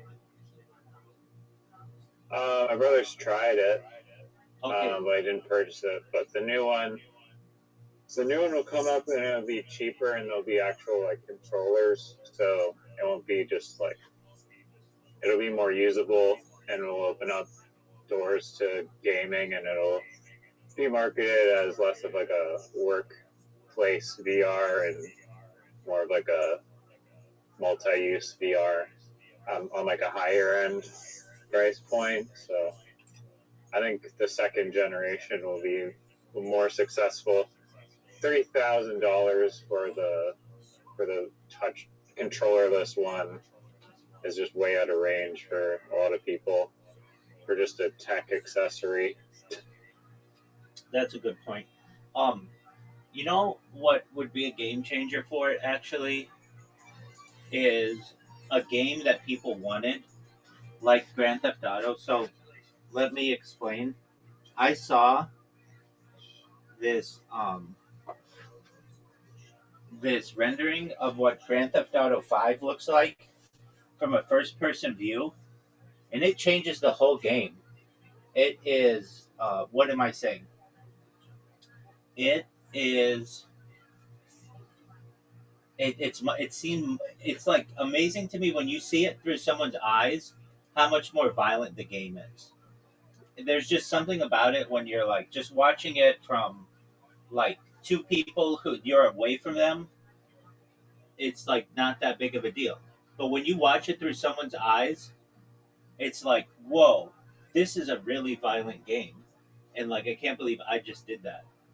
um it's the same game. I mean, yeah. It's the same game, which is Yeah. it kind of tells I me mean, it kind of tells me why they did not make.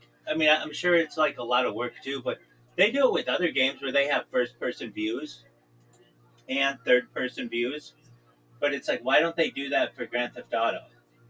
And I think there's an argument that hey, people are gonna get upset if they like actually are seeing their kids murder people with their own eyes. Not a character doing it that doesn't look like their kid, but it's actually their own children doing it. We're gonna run into issues with that. And I could be there's wrong. just like a degree of like separation. Agreed. I guess with third person. Agreed. But to be honest, there's a lot of first-person violent video games that exist where you can commit atrocities at the click of a button. That's true. I'm not disagreeing with that at all. However, they don't have the cultural impact that Grand Theft Auto does.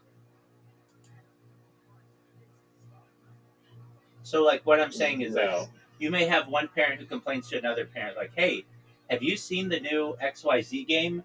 It's so violent. Like, I don't want my child to play it. And the other parent will be like, I don't know what you're talking about, but okay, that's a nice story. As opposed to everybody who plays Grand Theft Auto, and they'd be like, look, my kid, like, there's a reason why Grand Theft Auto removed some of the more violent weapons in the game. You used to be able to use the katana, you used to be able to use the chainsaw. They got rid of those because they were deemed too violent. Yeah, I mean, I feel like I don't know. I don't think it was Grand Theft Auto. I don't know. It was Call of Duty where there'd be like two settings, and one would be like the more graphic setting where if you shot someone, there'd be like all this blood and screaming and shit, and then there's like another setting where it'd just be like zero blood, no screaming. So it just made it just like way more less violent. So I don't know. I feel like they should just have that option as well, especially if there's kids playing it. Well, I agree with you, and kids aren't supposed to be playing it anyway. So they have that argument that they can make, like, hey, it says rated M for mature for a reason, and well, there could still be like a little like kid, not like maybe like kid setting, but just like reduced violent setting or whatever. I don't find it to be like super like violent though. I mean, like I get that you're like when you run someone over, they don't like bleed out on the sidewalk. They like do like cartwheels and shit. That's true. And like the gruesomeness of the game doesn't really stay. If you like move away from the area for a little bit, it all disappears. Everything's fine again. As opposed to like come back to a crime scene. Yeah, exactly. Like for days, and then there's like a little monument or something there to the person, for like a long time. There's none of that. It's also um, brief and fleeting, and um, and I get that it's a game. I get that. What I was trying to say though is that if you could put Grand Theft Auto in VR, VR would be popular as shit. Do you agree with that? Um, in first person, Even third person, whatever. first person changes the nature of the game, so I don't know how people would reciprocate it if it was shifted to first person. But it would be like a big pump from the promotion. But I think gaming is already fun in VR, like way more fun than regular gaming. What's the most? So What's the most popular VR game? I think it's VR chat. Okay, that right there tells me everything that I know. That's not a real game. That's like a communication system.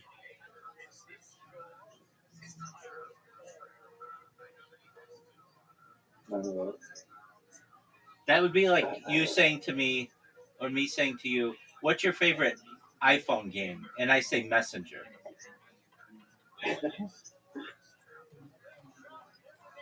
So what I'm saying is that there's never been a game in VR that transcends and like makes it so that it's so good that somebody has to say, "I have to get that."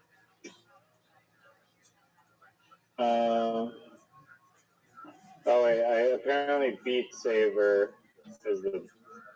Yeah, I get what you're saying. The messenger analogy. Yeah, Beat Saber is the number one game, and then there's Job Simulator, Super Hot VR, and just Half Life is also a big one. Social platforms, though, VR chat and Rec Room are the leaders. Okay. But wait, amount of copies sold.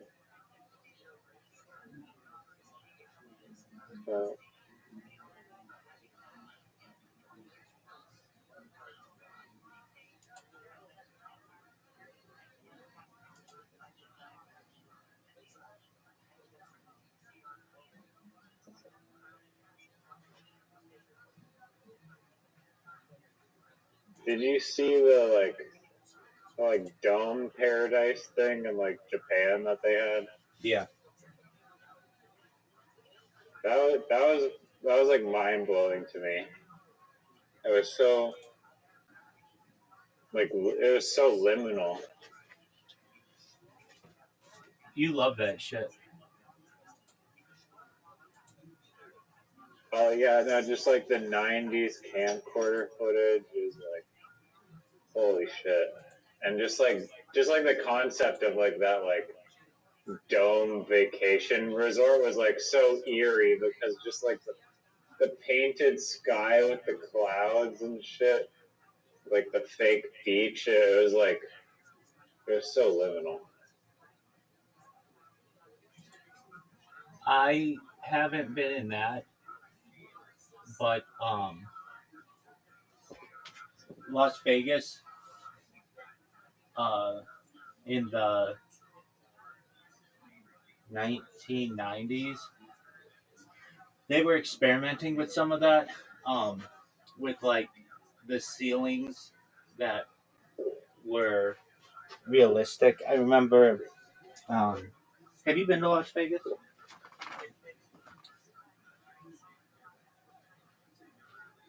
Have you been to Las Vegas?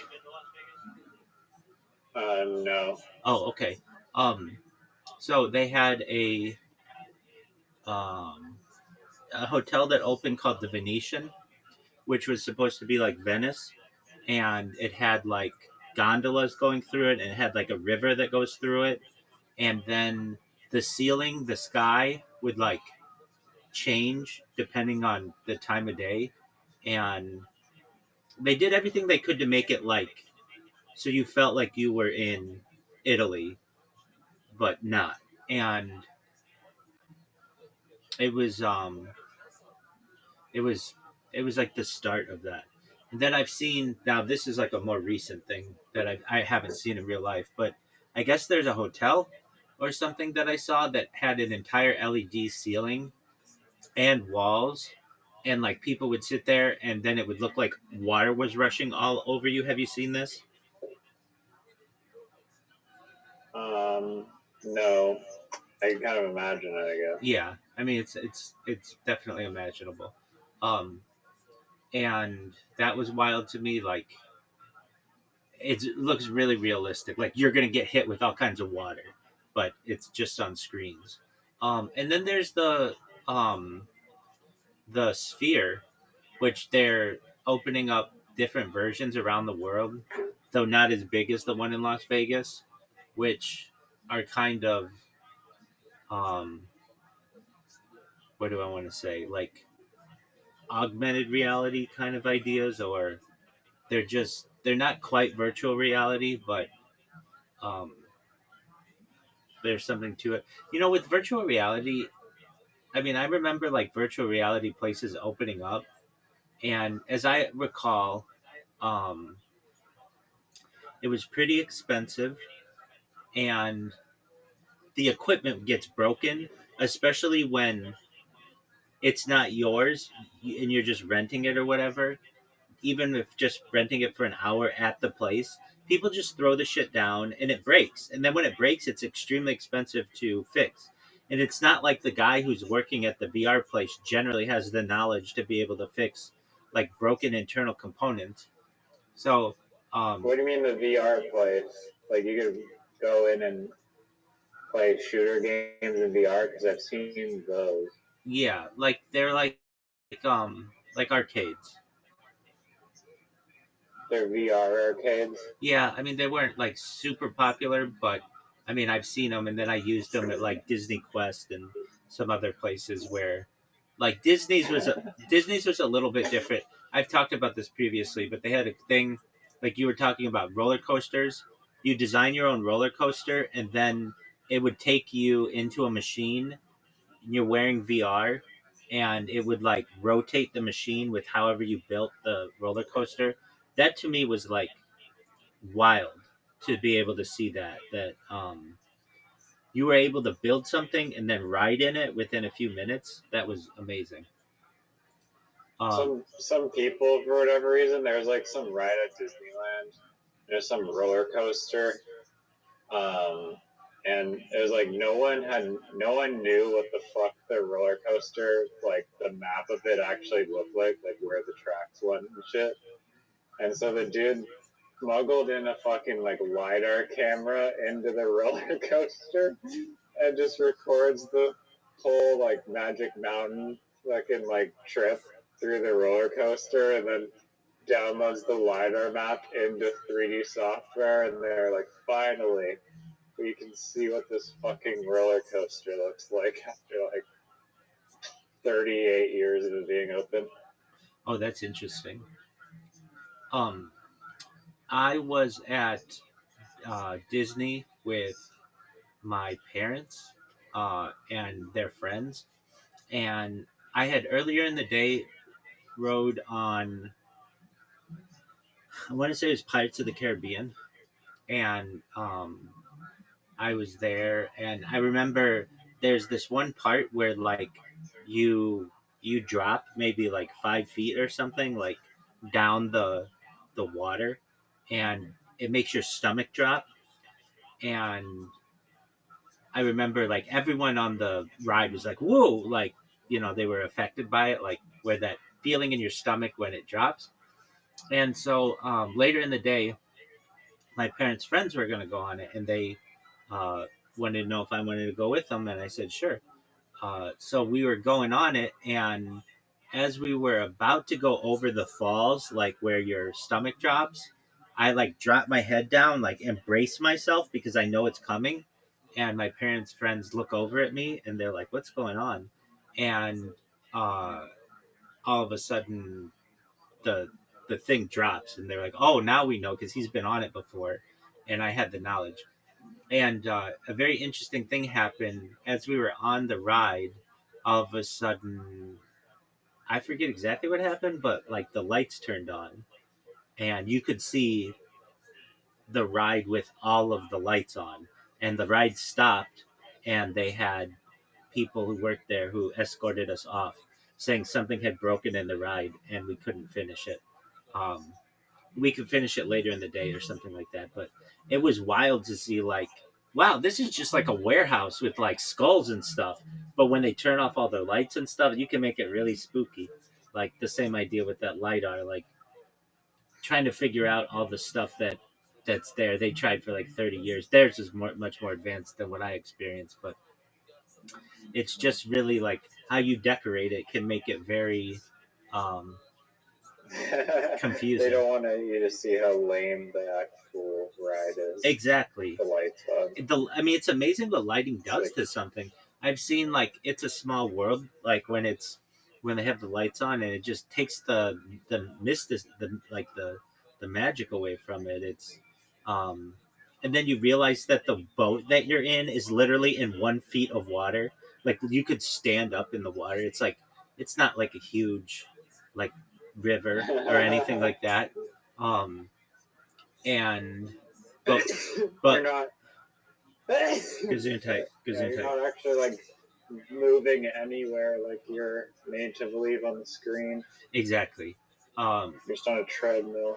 And just through like sound and light and maybe like a little mist or like fog or changing temperature, they can make you think that you're in a completely different area. This gets to something that I haven't experienced, but I've heard about.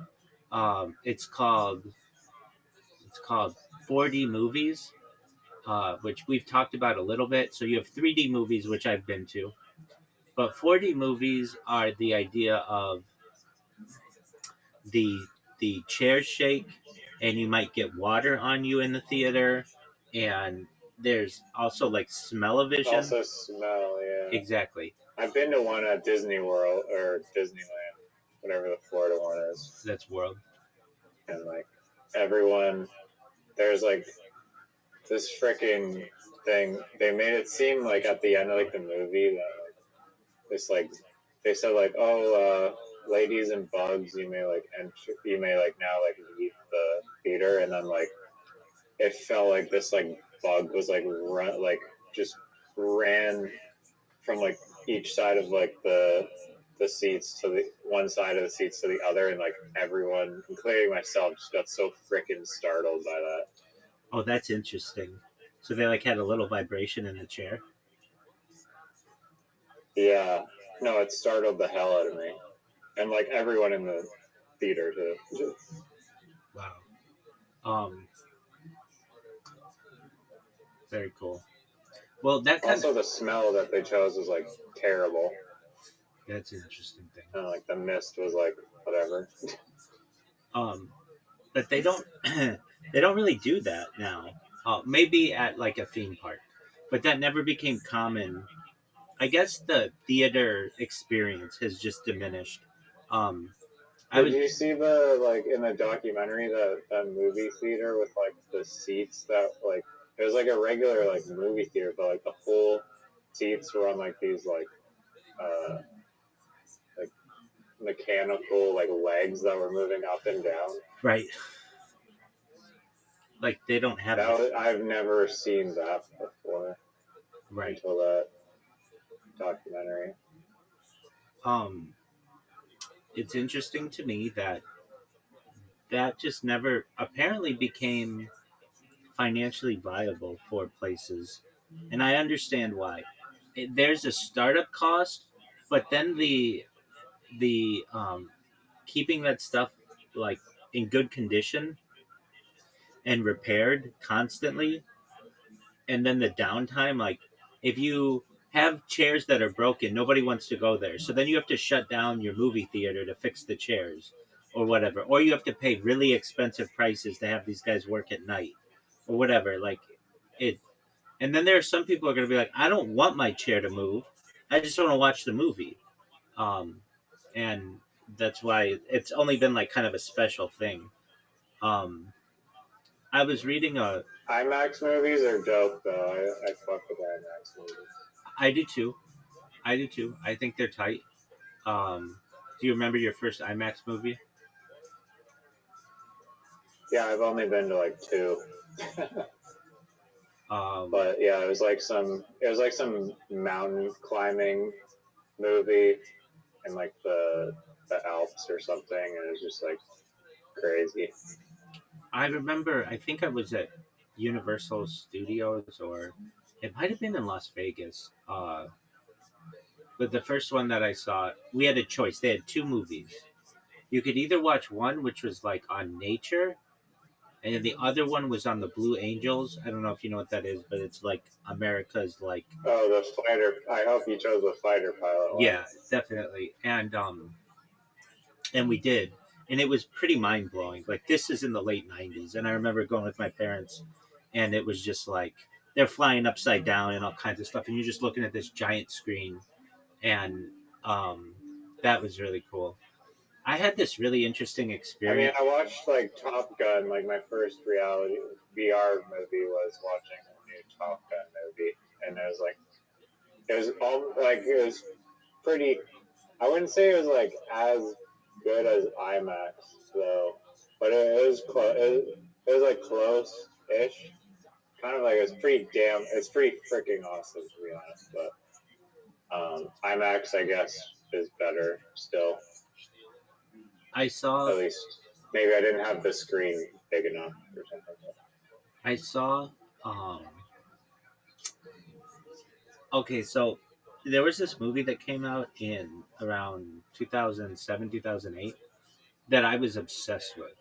Uh, for a bunch of reasons. I really like the Beatles, and I was doing like it was my first delve into psychedelics, and my friend, uh, like I didn't get mushrooms that much. Like I guess mushrooms were maybe bigger in some places, but um, they were rarer in like the early 2000s, and like we didn't know anyone who lived on a farm or anything like that where you would get them. So like we had to like get them through a guy, through a guy, through a guy, and they it was the opening weekend of a movie called Across the Universe, which is the Beatles musical, and I was so excited to see this movie, like just so stoked, and I asked my friend, like we had plans. My friend and I had plans to go see this movie, and I think he had a paper to write or something, and he was unable to write. He was unable to go, and I normally wouldn't have gone without my friend. I'm usually a pretty loyal friend, but I was like, I really want to see this movie. Like, come on, let's go. He's like, I can't. I've got this paper to write, and I'm like, dude, it's showing uh, in the. And another thing is, I wanted to see it in the IMAX theater, and uh, and so I was like, I'm gonna go.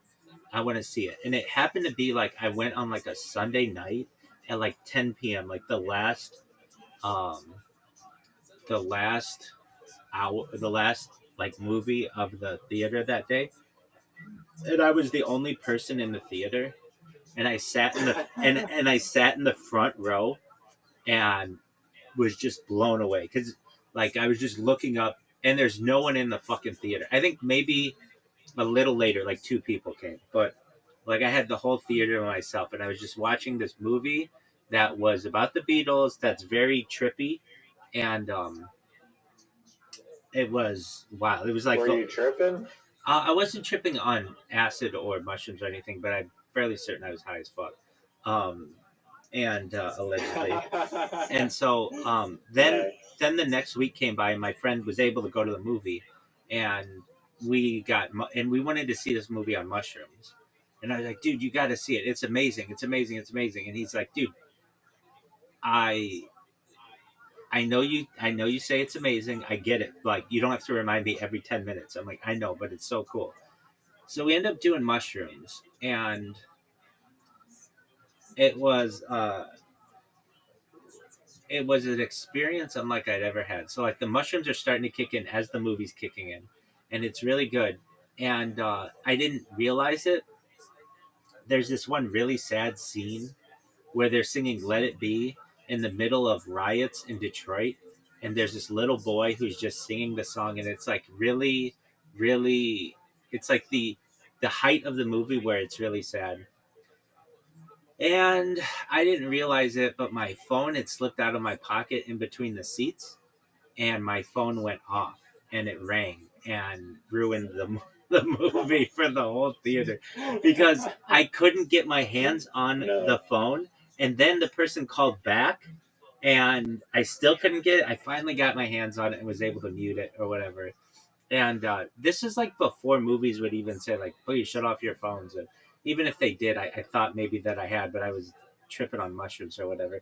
But the thing is, my friend and I laughed harder than perhaps we've ever laughed ever because it was so funny that this is the saddest part of the movie, and a fucking phone is going off, and it's my phone, and I can't get it because it had fallen in between the seats. It was just a very funny experience that we had, and I don't know. Have you ever seen that movie Across the Universe? I haven't. It's amazing. I'm looking it up now. Dude, Bono's in it. Look up the scene. Look up Bono Across the Universe. I'll watch it alongside you. It's one scene, but it's so trippy.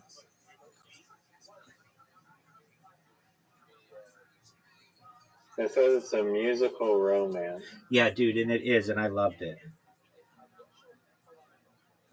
All right. So go the to Bono scene. yeah. So Bono, it says Bono U2. I'm the Walrus Across the Universe. Do you see that? Yeah. Okay. September 16th, 2019. Let me know when you start it. All right, should be. Riser, before you start it, when I go viral, I'm gonna throw parties. Oh, you're watching it like that tight. I want to throw a party like this. I'm gonna throw a bunch of parties like this. But if you want to know what my parties I want them to look like, it's this party.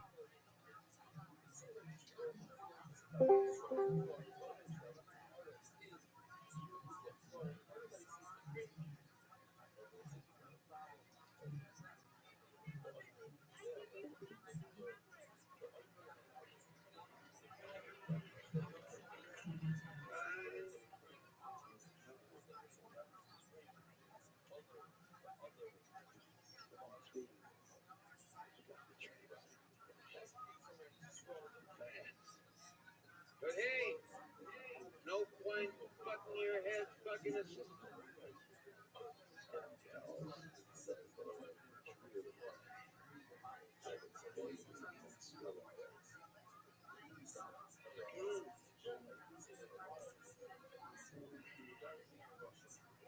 Hate to mess with your groove, New York.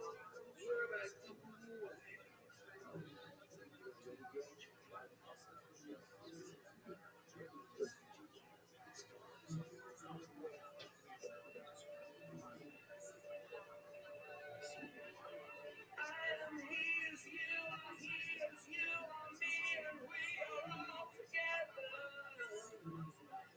See how they run like dicks from a gun. See how they fly.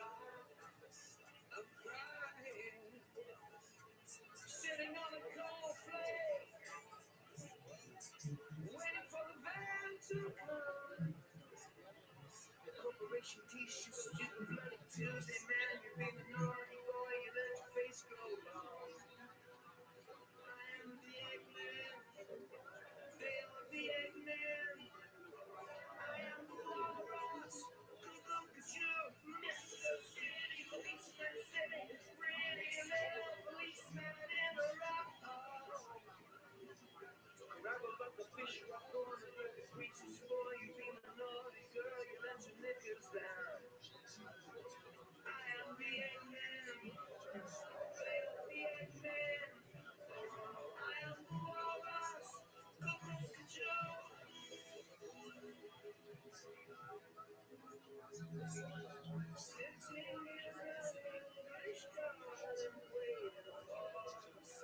Damn, that is trippy as fuck. It is. And you didn't normally see this kind of stuff in movies. and like being on mushrooms.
Isn't that baller?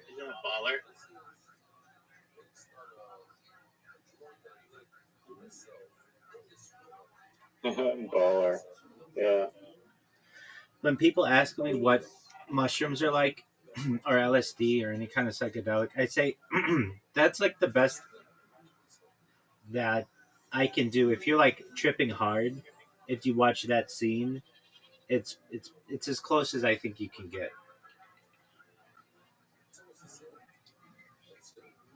Um.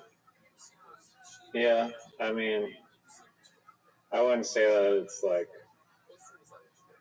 I mean, kind of visually. It. I don't know. I've seen like create like the most like beautiful artwork that like I've ever seen in my life on mushrooms. Whereas like just like divine visual like awesomeness. And but that was like very cinematically well done. It wasn't like the trippiest like visual things. Like I wouldn't say it's as hallucinogenic as probably mushrooms are, but it is a trippy vibe for sure. Yeah, I mean, you could trip. It depends. Like, it's a good introduction. Like, there's that psychedelic aspect of it, and there's the music aspect of it, and then what I think is like interesting is like it's like that. It can get like disjointed, and but then at the end, it like all clears up, and it's like you're back at that house. Like, what the fuck was that? It's just. I mean, I could say like, oh yeah, watch like one of those frag. I'm sure you've seen these things. It's called like fractals on YouTube. Yeah, yeah. So I could say like watch that, which is really cool to watch when you're tripping or anything like that. I'm not denying that. I would probably rather watch fractals, but um, and it's still like in reality, like the aspect of it. Anyway, so my friend and I saw this movie, and it was like, and we're tripping, and it was fucking wild. Um, he did not like it that much because it is a love story and it is a musical, and it's like, but dude, it's the Beatles. Like, how are you? How are you gonna make a movie about the Beatles that isn't about music? Like, but I really liked it. I liked it so much that I got it for him, uh, for his. I like he and his girlfriend had like an anniversary or something, or they had some. Maybe no, maybe did I get it for him? I think I did get it for him, kind of as a joke as well. Like, hey, so like in case you want to watch it again or something. Oh yeah, I think that's what happened. And he didn't watch it until he had his girlfriend come visit him, and then they watched it together, and he really liked it. Like, I guess he there's that element of love in it that you're not going to necessarily experience unless you're in love with someone, and or it's more difficult to. Anyway, um, that's a cool movie, and they do all that stuff without all of that is like, it's not like AI or computer generated. It's like, uh, I just found that to be a fascinating movie. And then also a really interesting thing, it has a female director. And it was one of the first movies I've ever seen that had a female director. For many years, there were no real female directors who were making big movies. Like, it's become more common in the last 20 years, but like, it's hard for. Really, I thought it was still like a very like male It is. oriented, It dominated. Like, it it absolutely is. I'm not saying that it's common, but back then there were like none. Like, you couldn't find someone. It was just not a thing.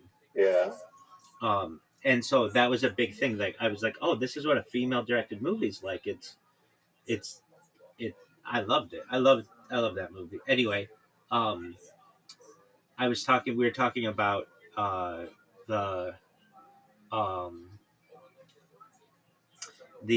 IMAX, and so to see that movie in IMAX being high as fuck, that was wild. And then when I saw it on Shrooms, it was, we weren't in an IMAX, but just a regular theater. It was wild. Um, and there's this idea. I don't know. I'm sure it's like a scientific phenomenon. Like, imagine you're watching a screen, and then you get that screen closer and closer to your eyes, so that you have no peripheral vision like you are in VR. I think there's a certain like this dislocation that happens from you in life once you no longer have that peripheral vision. Would you agree with that? um, like when your visual field is just completely encapsulated with the screen. That's correct. Yeah, no, it definitely like hijacks your mind way more than a regular screen because you're like teleported into it more. It's not. I mean, it's basically it's like VR, but it's just like instead of having a virtual reality, it's like a physical, different reality. I agree. Um, I'm thinking of I was gonna say that. Or yeah, go on. I'm thinking of the next thing that I'm gonna write. Probably after this conversation is the argument that we need to standardize. I don't want to say it. Standardize art dimensions, and this gets really frustrating in video editing. Like, and you've done some video editing, so I know you know what I'm talking about. Like, where older older movies were done in like 3/4 dimensions, 3/4 dimensions, and then like modern stuff is done like 9:16, like widescreen, and then you get like vertical on phones, and there's no standardization of this. Do you want to know what I'm advocating for as the standard? Um, I thought there was like I thought there are like standard ratios of like 1080 and times whatever and No, no, no, no. That's different. 270 or whatever. No, no, no, no. That's no, no, no. Maybe I'm not clear. That's that's quality. I'm not talking quality. I'm talking about the shape of the screen. Like, we just. No, I am too. I Oh. am too. I'm too. I'm not talking about the resolution. Like the dimensions, there are like known like standardized dimensions. But maybe not on like for shooting vertically because each phone will take. But even each phone should, yeah, probably have something standardized. Definitely for phones. there are too many standards, though, which means there's no standard. If you go to a movie, it's 9:16. If you watch it on an old television, it's 3/4. 3/4. If you watch it on a phone, it's 16:9. It's the opposite. And what I'm saying is, like, what you just streamed there, I was watching it on my phone, and I'm like, this is really funny because there's all this black screen and then just this little bar of what you would see in a theater. And I have said this before, and I'm advocating this, that the dimensionality of all art, we should just get a standard, and that standard should be 1-to-1. It should be square. Yeah, that one seemed like it was almost like 2-to-1 or something. That could be.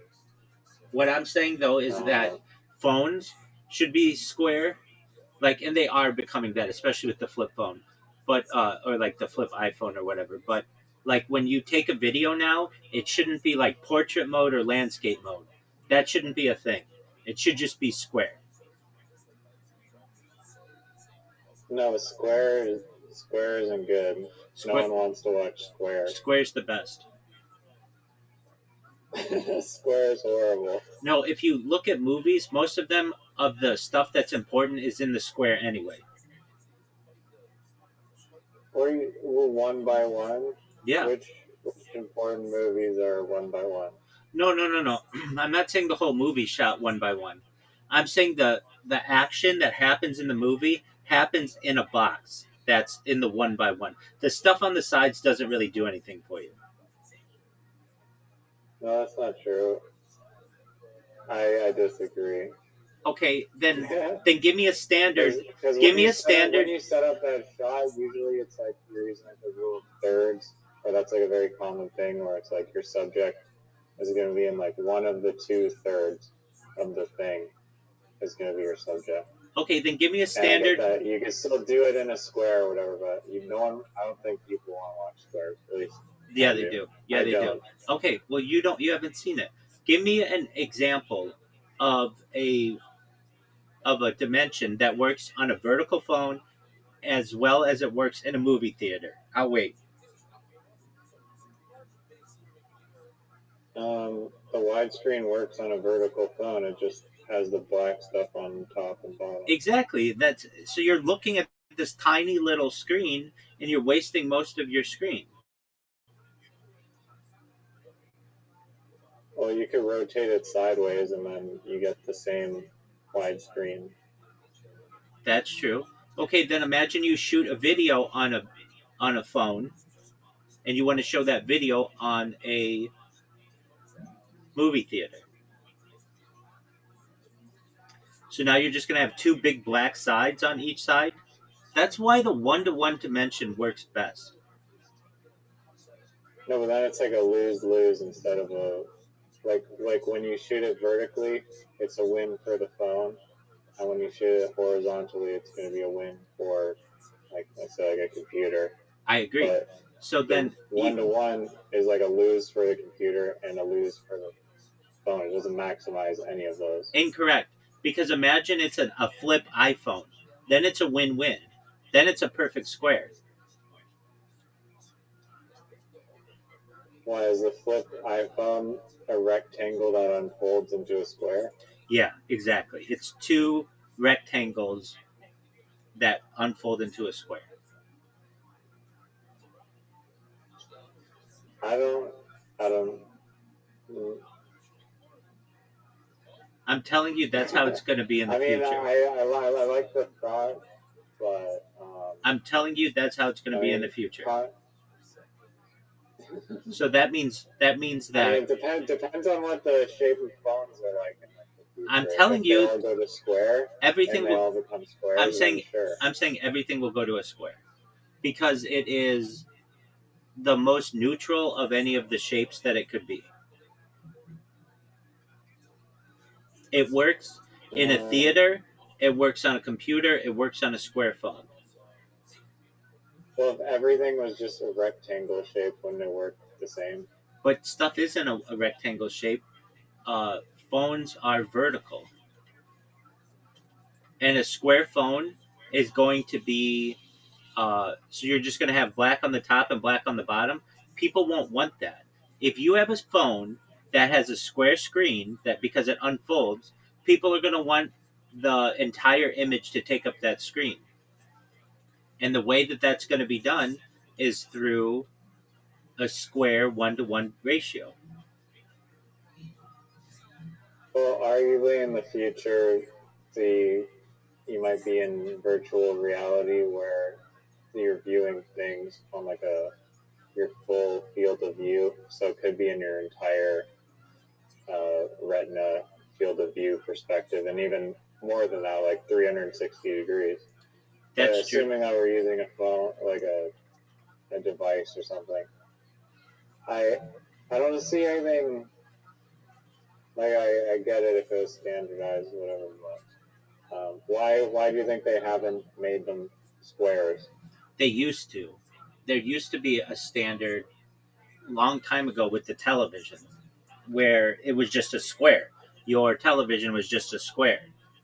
But the movie industry got involved and recognized that it was, I don't want to say this incorrectly, so let's just look this up. This is a great question. Yo dog, the the television dimensions used to be 1-to-1. Why did this change? I'm gonna look this up actually in ChatGPT because everything used to just be 1-to-1 or very close to it. You didn't have widescreen. That wasn't like a thing until like movies.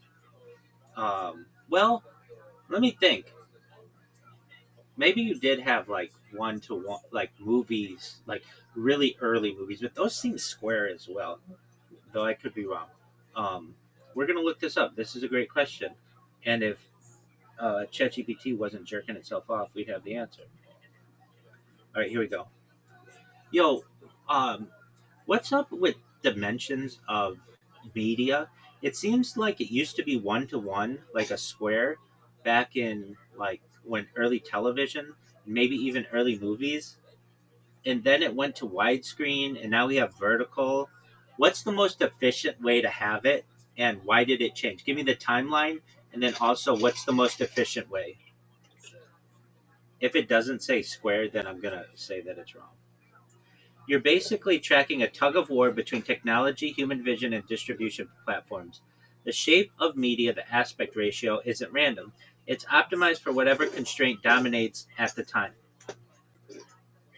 Timeline of media dimensions. Early film, late 1800s to 1920s, was 1 to 30, 1.33 to 1, 4 to 3.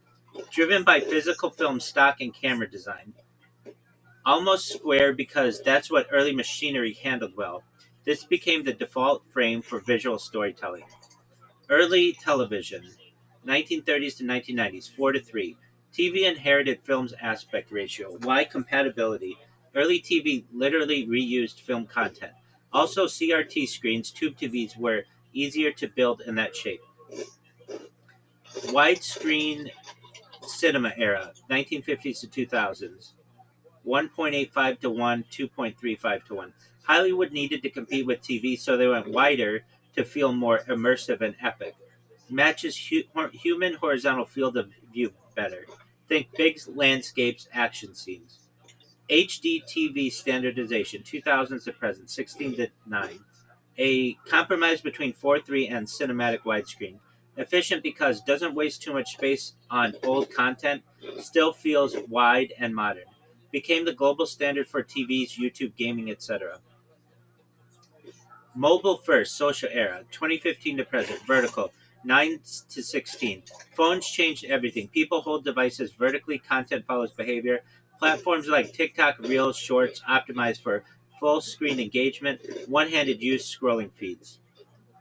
What's actually most efficient? It depends on what you optimize for. Human field efficiency is widescreen, 16:9 or 2:1. Humans see wider than tall, best for movies, gaming, real world immersion, minimizes wasted peripheral perception. If your goal equals realistic viewing, widescreen wins. Information density, work productivity, ultra wide or multi window. Even wider lets you. Are you fucking eating? What is this sound? Oh yeah, sorry.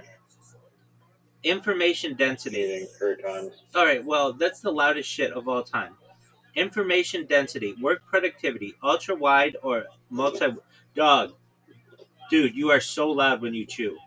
Yo, your mic is no. You cannot say that my mic sucks. No, your mic is too sensitive. I hear my mic. It's amazing. Here, I'll mute myself. There you go. Sorry.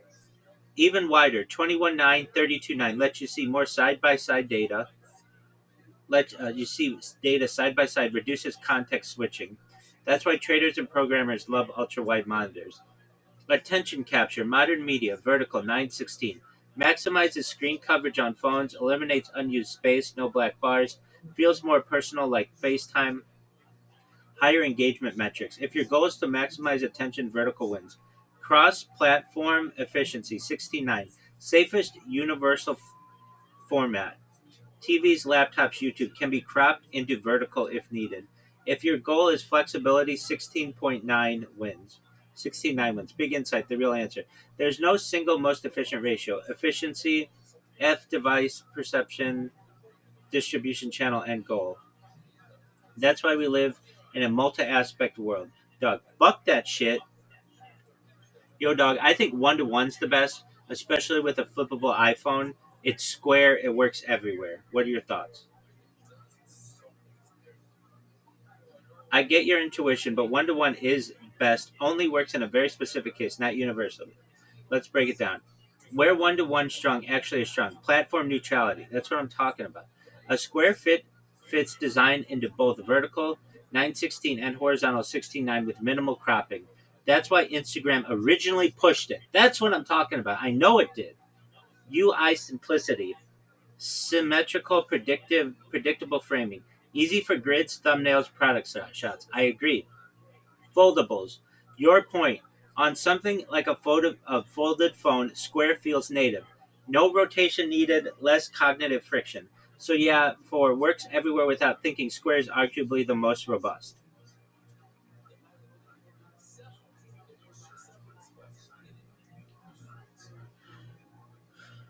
So square is for like the best for a robust generalist. Square is the most format agnostic compromise. If your goal is works okay everywhere, square is solid. All right, Mr. Croutons, can you hear me? Yeah. Yo, I really enjoyed the ASMR of being in your mouth. You're welcome. All right, so dog. So yeah, you're for cross-platform interoperability or cross-device. It's great. I agree, and I also For agree. actual consuming the media, it sucks. It depends on what you're consuming it on. No, like the human eyeball wants to see wider. It doesn't want to look at squares because the human eyeball sees like 90 degrees to like 120 degrees. So you can see wider than you can tall. I get that, and there isn't anything that says you can't zoom in on it if you want. Is that going to make the square bigger, or is it going to turn into a rectangle? No, you keep the square the same size, and if you want to view it on a movie, you can zoom in on the movie if you want. Then you're going to lose vertical, like That's true. stuff. That's true. That's why I'm saying they should just make everything in squares. Everything square works everywhere. Square works if you shoot at like a far enough away camera lens that if you can zoom in to whatever ratio you want. Square is um square is very neutral. It's very symmetric. It's it's it fits circles well. If you get into this landscape argument, then it's 16:9 or super wide or ultra wide, and it depends on the screen. And then it stinks on a phone, and then the phone, if you do the vertical, stinks on a wide screen. That's why the square is neutral enough that it works, and it's why Instagram used to do that.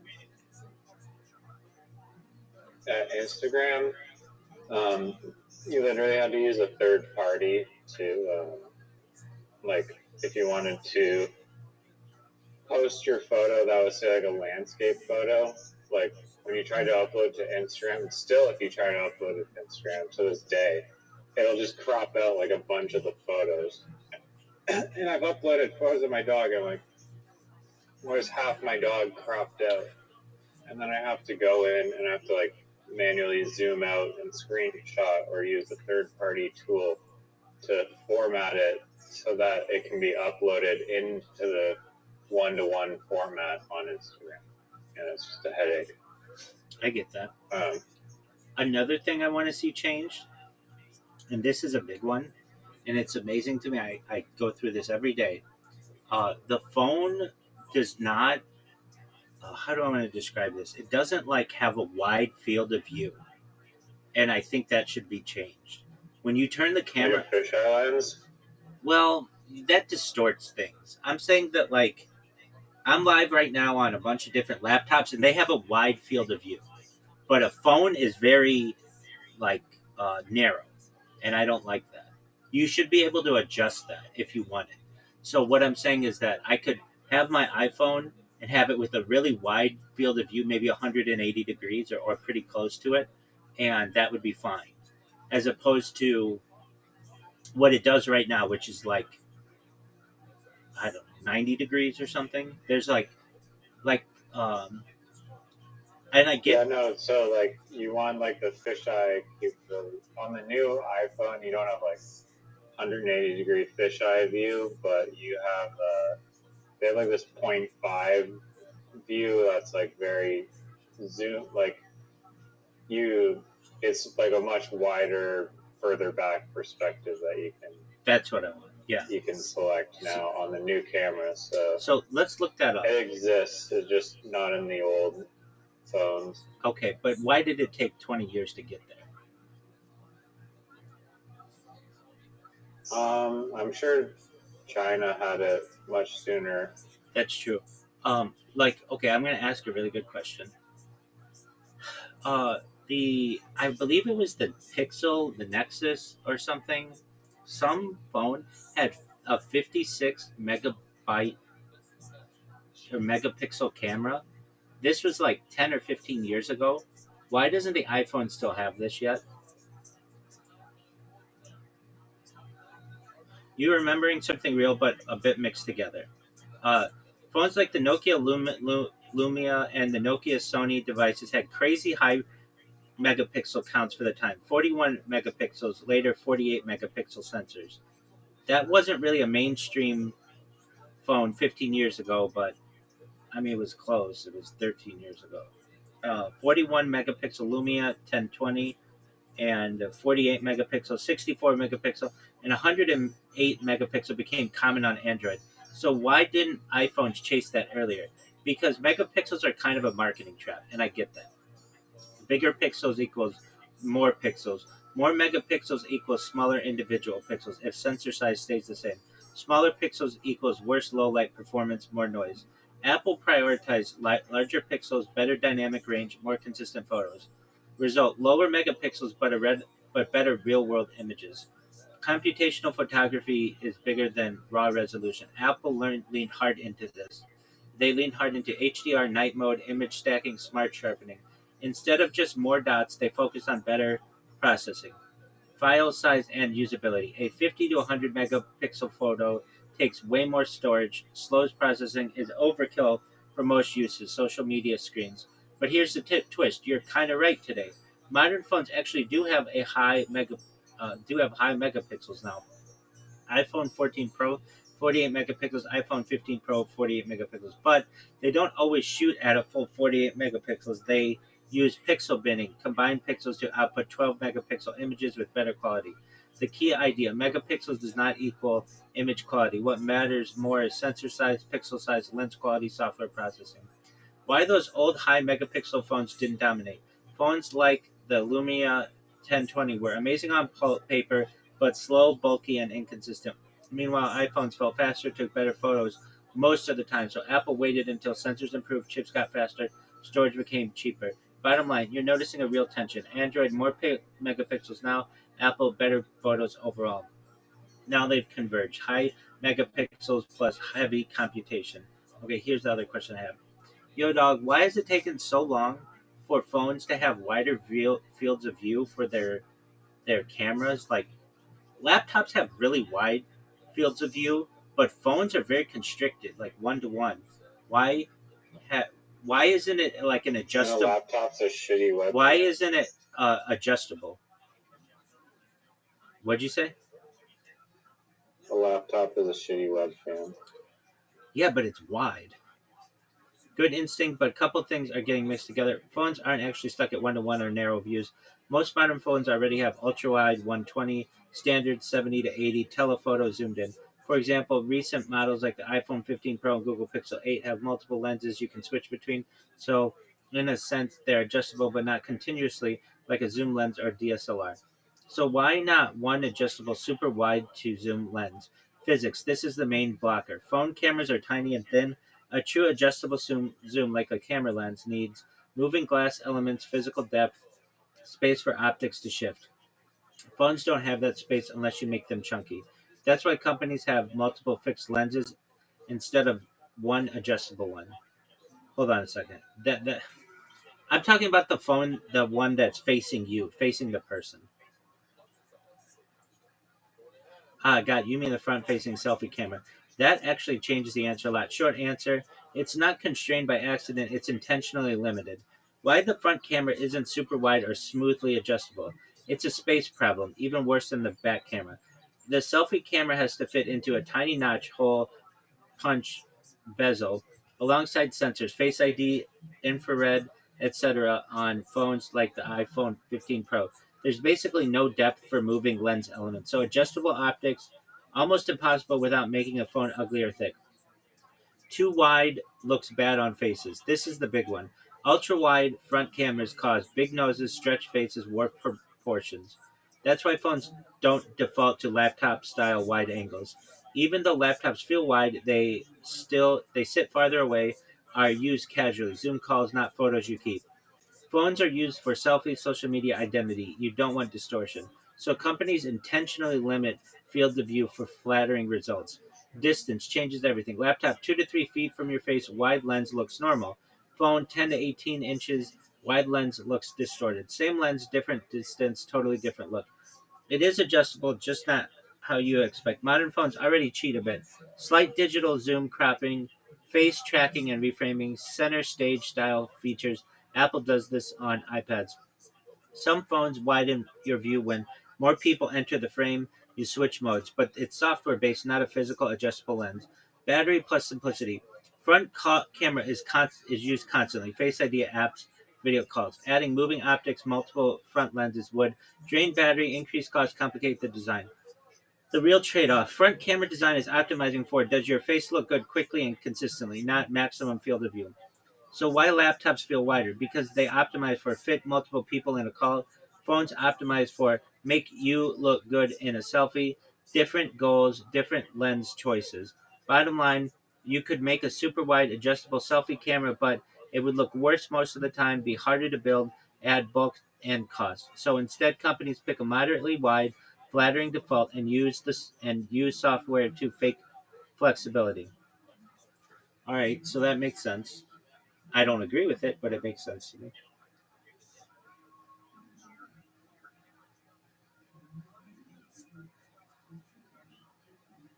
Was that the most fascinating thing you've ever heard, Mr. Crouton? um, almost the opposite. But I was gonna say, there's like this phone review guy that I follow on YouTube. I can't remember the name off the top of my head, but he reviews these phones, and like the Chinese phones just like are just way better than Apple iPhone and Way better. American phones in general. About And you can't like just buy the Chinese phone and like connect it to like an American cell network. no, I don't think. you cannot. Maybe, I tried. maybe you. I Yeah. tried. I tried. Like 15 years ago, I was all But in. I think that the computers are also more advanced, possibly, or maybe it's just the phones. No, it's both. About 15 years ago, I wanted to buy a Huawei, and because it was just like whatever Apple was putting out at the time. Let's say I don't know, 4 gigabyte RAM Huawei was like 16 on a phone. The image quality on the camera, like Apple was like, I don't know, 10 megapixels. Huawei was like 70 megapixels. Everything was just like way better. And I was all about to pull the trigger to buy one, and then I looked up, okay, so what do I do? Just take it to like AT&T and they have it like connect or whatever? And it's like, no, there's no way to get this thing to work on American cell towers. It's like completely different technology. And that's done for a reason, because there's like a monopoly on uh, American cell service, and they don't want to give that up.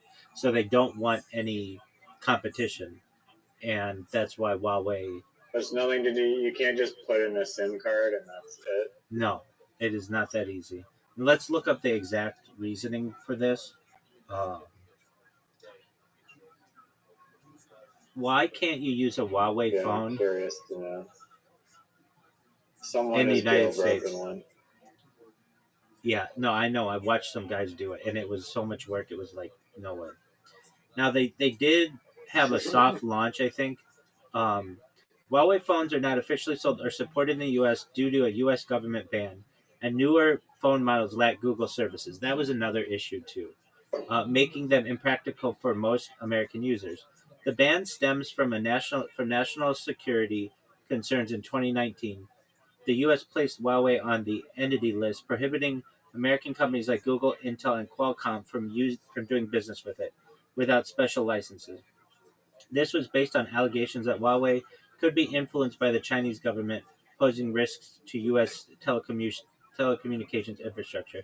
New Huawei phones released after May 2019 cannot include Google apps like the Play Store, Gmail, YouTube, and Google Maps. They run on Android's open source core of Huawei's own Harmony OS, but lack access to Google mobile services, which are essential for app compatibility and security updates in the US. While it is legal to buy and use a Huawei phone in the US, especially older models with full Google support, newer devices face limitations. No official US warranty or customer support, potential network compatibility issues, missing or non operated banking, work, or lifestyle apps reliant on Google services. Uh, Huawei has responded by developing its own ecosystem, Huawei Mobile Services, App Gallery, and Harmony OS, but adoption outside China and parts of Asia remains limited. Do you want to know how Huawei can become um, extremely successful in the United States? Yeah. Change their name to Win. No one can pronounce Huawei. Huawei. No one knows how to. No one in the United States is going to get on board with that. If they just say we're the Win phone, everybody's going to be, oh, I have a Win. Easy as that. Just like I love that in the documentary. They're what were they talking about, like mapping. Or yeah, they were talking about like fixing the human body to like live forever with like new organs. The guy was like, it. Say someone comes out like the cryogenic chamber and they're like, oh, they need some stuff done. Well, it's just a matter of rearranging a few molecules. Right. And he was like Yeah. this uh, emerging scientific horizon known as nanotechnology. Yeah, which I don't know anything about. I mean, I get the concept vaguely, but haven't actually dove into like what it can do yet and like the current state of it. Do you know anything about that? Yeah, I know so much Like how about it. advanced we are in nanotech. I know that there's university degrees that you can get in nanotech. Oh, for sure. I am so into nanotechnology that I don't even go by nanotechnology anymore. I get into picotechnology, which is smaller than uh, nanotechnology by 1,000. Um, Is there an actual example? I mean, one thing, does that not still classify? like count as nanotech? I get that it's a different scale, but wouldn't it be like clumped together? It's smaller. It's at the atomic level. I get that. And then is that an actual thing? Like, there's real actual things being done with that? Starting. I mean, isn't the like when they are laser printing chips or something? They're or like building the chips. It's like they're getting to the point where like the transistor things are like so small where it's like we're at like 1/1000th of like the width of a piece of hair now, and it's like we can't even go much smaller. So Moore's law or whatever might be invalidated or something. No. Moore's law is different. Moore's law is different. Been invalidated. Moore's law is different. Moore's law is the idea that every 2 years the processing speed in computing doubles generally, and it's not a law. It's just more of a it was more of a pattern that has been constrained because of the companies that are in like the companies that are in charge of, or responsible for this type of technology. So the thing that competes with this is planned obsolescence is a big one. Basically, a company purposefully not making their device usable long term and putting something in their device that purposefully breaks. The biggest one that usually they do this with is the charging port, because they know that if the charging port doesn't work, nothing on that phone's going to work, and so they make weaknesses in the charging port, at least for phones. Or they just stop updating it. That's one too, absolutely, and or and they. Then it's like, oh, you want to use your app for like get the dishes? Well, that requires an update. That's true. Your phone is too old. That's true. Or they, when you do an update, and they got in trouble for this, it would purposefully slow down your phone and kill your battery. And they got sued in a class action lawsuit, and they lost. And the people didn't get the money from it, like government agencies got the money for it, even though government agencies weren't the ones who lost out, which is a bullshit thing. Um, okay, but in terms of getting smaller, you can't, like, we are still not even close to being like super small. We think we are because the stuff is really small, but you could give it 100 years and all of that stuff could be like 1,000 times smaller, especially with 3D printing, where like nobody 3D prints silicon chips right now, but in the future you'll be able to. And then when you have that kind of of an organization of a chip, you will have the ability to perhaps um, like make different orientations that you wouldn't have been able to with standard building of chips. Kind of like what Bob Lazar talked about with the sport model, where he was like, it was all just um, like almost like wax cooled or whatever, like a wax mold. You would be able to just create versions of that that you couldn't traditionally build with building on top of each other with traditional construction, um, and uh, the idea of this stuff is already really small. Like, what am I trying to say? The things that constrain us are, especially in a phone, are not like the chips. It's like the camera. That's why the iPhone has that stupid thing on the back, that hump for your camera, which I think is stupid. I think they should work on the technology to make that flat. Um, but Apple has the Yeah, technology. no, I have it, and I cannot believe that.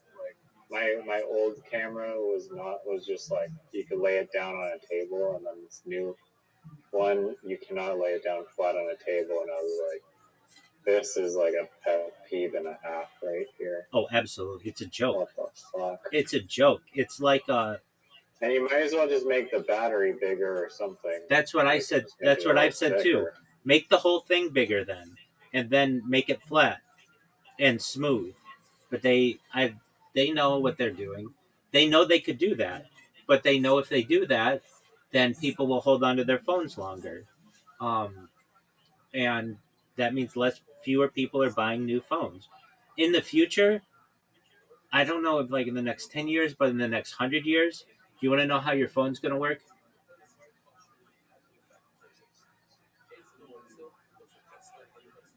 Okay, you don't want to know. I'll just tell it to the world. While you eat croutons. Can you fucking hear me? I did not hear fully what you said. The prompt that you got mad at me for not hearing, but I heard the other stuff. Okay, excellent. Apologies. Do you want to know how your phone's going to work in the future? What the phone will look like? Yes. Excellent. So and if you say a square, go fuck yourself. So I'm talking post-square world. Okay, so you'll have the phone will eventually go to a flip phone to a square, and then there's a way that you can wear like a watch, or just imagine a band on your wrist, and it will project on your hand, and then you can use your hand as a screen. I don't know if you've seen this before, but like this is already a type of technology. And then from there, holographic projector thing. Yes, and then from there, it will just project in front of your face, and you'll like touch the air, like in Iron Man.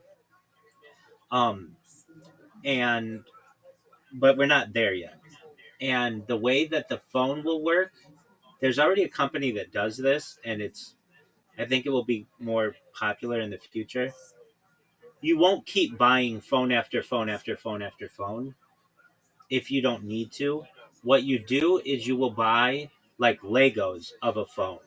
So let's say you want to upgrade your camera, you just buy the camera portion of your phone and like just connect it like Lego. Same with like if you need a new battery, you just connect that with like Lego. Or if you need a new screen, you can just connect it like Lego, and it can come apart like Lego as well, and it works very well. And I'm sure you've seen like versions of this. Like, have you seen those LED walls where they like take one of the like pixels out or one of the screens out, and then it like has like a square gap. Yeah. And then they put it back in, and it's like perfectly smooth. You know what I'm referencing? Yeah. Okay, excellent. It'll be like that. And then the other thing that's going to be a game changer, and I talk about this often, Americium batteries are already used in residential smoke detectors, so you don't get that beep sound every fucking 6 months or whatever. They work for like 7 years straight. But the big thing, the game changer in phone technology, is going to be the gravity battery that uses microgravity of the Earth to charge itself, so you never have to charge the battery. How do you? I've heard of gravity batteries, but I haven't heard of microgravity. Yeah, dog, because I talk about gravity batteries, dog. Here we go. Let's learn about them. Yo, can you please tell me about gravity batteries and how gravity batteries in a phone would never need to be charged using the microgravity of Earth?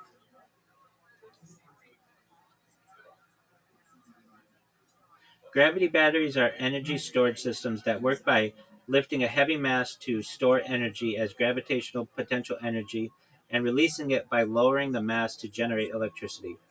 But they cannot operate in a phone using Earth's microgravity. Hold on a second. I know they can. Because the technology requires significant height and mass. Hold on. No, no, no, no. No, no, no, no. No, no, no, no, no. That's just what the man wants you to think. Yo, dog, please tell me about future gravity batteries in phones that never have to be charged and are charged just by using microgravity of being moved in your pocket and purse and stuff. Cool idea, but the core premise needs a reality check. You can't get meaningful power from microgravity just by moving around. Hold on a sec. I know you can. Gravity itself isn't an energy source. What you can harvest is motion, your steps, pocket movement, but the amounts of energy available there is tiny compared to what a phone uses. Hold on.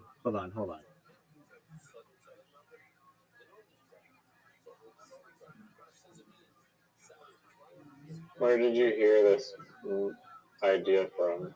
I believe I read it on a website, like this amazing website that nobody knows about.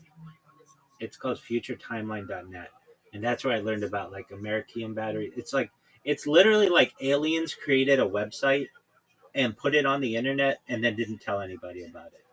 And it goes into the future. Future what.net? Dog, Sorry. it's so baller. I think it's called futuretimeline.net.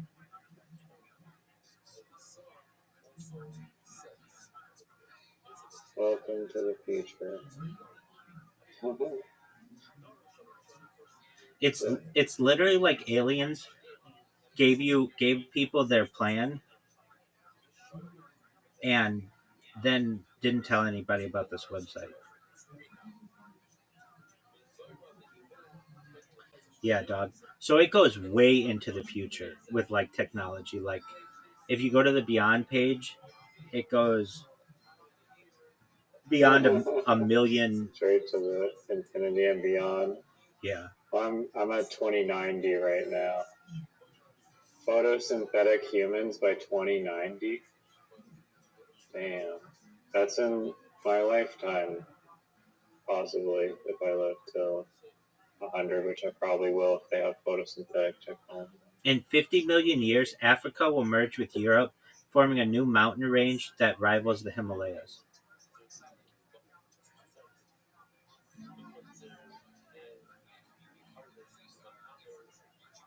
In 180 million in the Common Era, Earth will have a 25-hour day.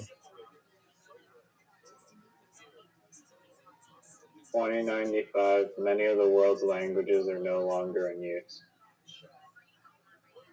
That I believe we're seeing extinct languages become more extinct.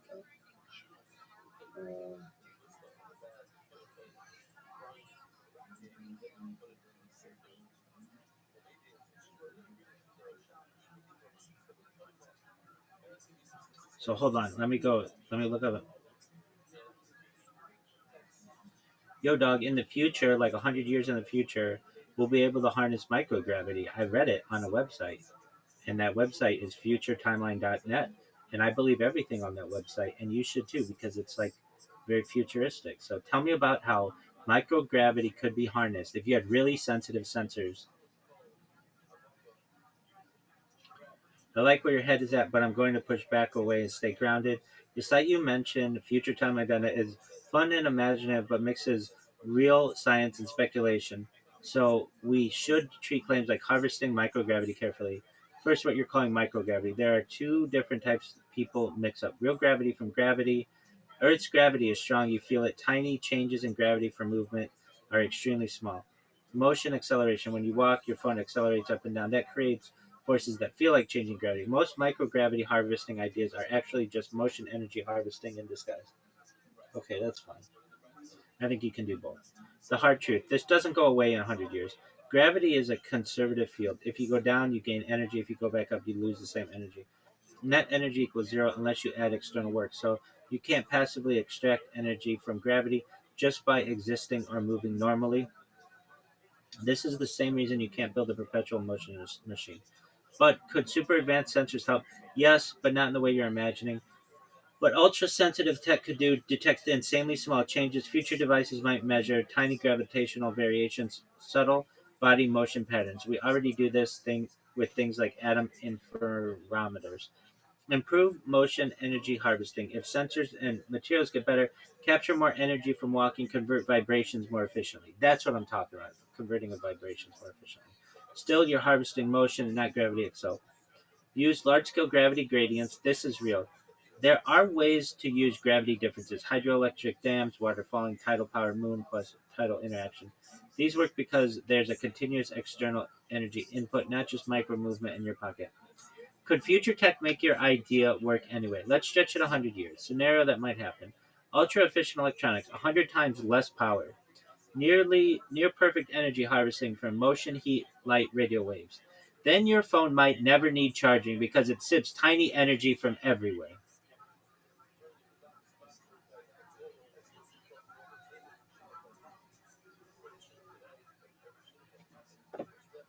Okay, I'm okay with that. But I still think that microgravity can be a thing. Are you reading that website? Pardon? Are you reading that website?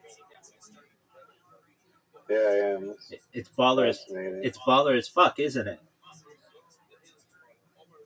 Neon 10,080. Doug, that's why you rock with the best. That's why you aren't jerking yourself off in some loser douche's Discord. You're here figuring out the coolest shit on Earth and beyond Earth.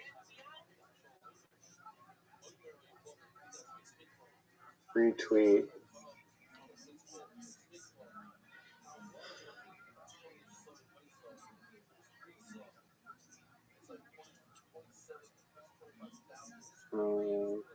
Hmm.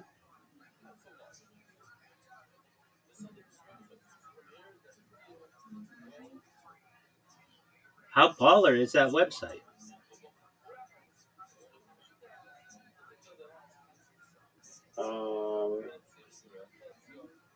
It's pretty short. It's kind of short, but still dank fast. What do you mean it's kind of short? The black hole era of the universe. Yeah, but what do you mean it's kind of short? Like, it's not like Ascension Glossary where it's just like zeons of information. Is that one website that we went to? Yeah, that website's cool as fuck too. Oh yeah, this is that one that I randomly found and I told you and Caspian C about. Yeah, no, whenever I am bored, I'll go to that site. No way, you still go on it. I mean, I memorized the name of the URL. Yeah, you did. The lady who runs it is super hot. She's like a really beautiful woman. Do you know what I'm talking about? I heard her speaking on. She has a few YouTube videos of her talking on YouTube, and she was talking about how there are like humans on Earth with evolved like basically like upgraded DNA that like allows them to be like really in touch with like the source energy of like the universe and shit. And I was like, damn, that actually explains like those like 3 fucking beings that I saw that one day that were just like, they're just like superhumans. It made no sense how flawless these people were. Okay. Is she as hot like, in video as she is in this picture? I mean, she sounded as hot as she looked, so. Tight. She looks like a hotter version of, what was that? Some fucking lady on YouTube that I used to watch. Teal Swan or whatever the fuck. No one knows who that is. It's like the hotter version of Teal Swan. You don't know who Teal Swan is? No, who the fuck is that? Go look up Teal Swan. If this bitch isn't super hot, she's a spiritual influencer. Dog, this bitch isn't hot. I know but I'm saying that the Ascension Glossary girl looks like the hotter version. Yeah. Dude, I can't believe you remember that website. Yeah, because it was sick. I agree. I remember. It was like the darknet Wikipedia. Exactly. Super dope idea. I forget how I found it, but this one day Caspian C was just chilling in here with me, and I was like, dude, Caspian Sea. He's like, huh? I'm like, dude, you have to go to this website. He's like, what is it? I'm like, ascensionglossary.org or whatever. And he's like, all right, well, I'm busy right now. I'm like, dude, just stop what you're doing if you can and look at it. And he's like, all right. He goes and he looks and he's like, dude, this is like the spiritual Wikipedia. I'm like, I know. And it was, I don't know how I found it because it doesn't come up like I've never known anybody to go to that website. You're right though. That futuretimeline.net is somewhat limited. I mean, I don't know how you want it to. I'm not saying you, but anybody, like how it's supposed to predict things like super in the future. But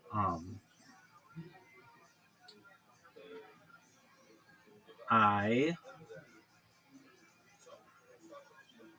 I mean, did you look at all the pages of it? Have I read all the pages of Ascension Glossary? No. No. On the other one though, I skimmed through it. Yeah. Okay. Yeah, I get what you're saying. It's not like super um accurate, but I don't want to say super accurate, but dude, I don't know. It's just like by the year 2300, superhuman powers are available in common citizenry.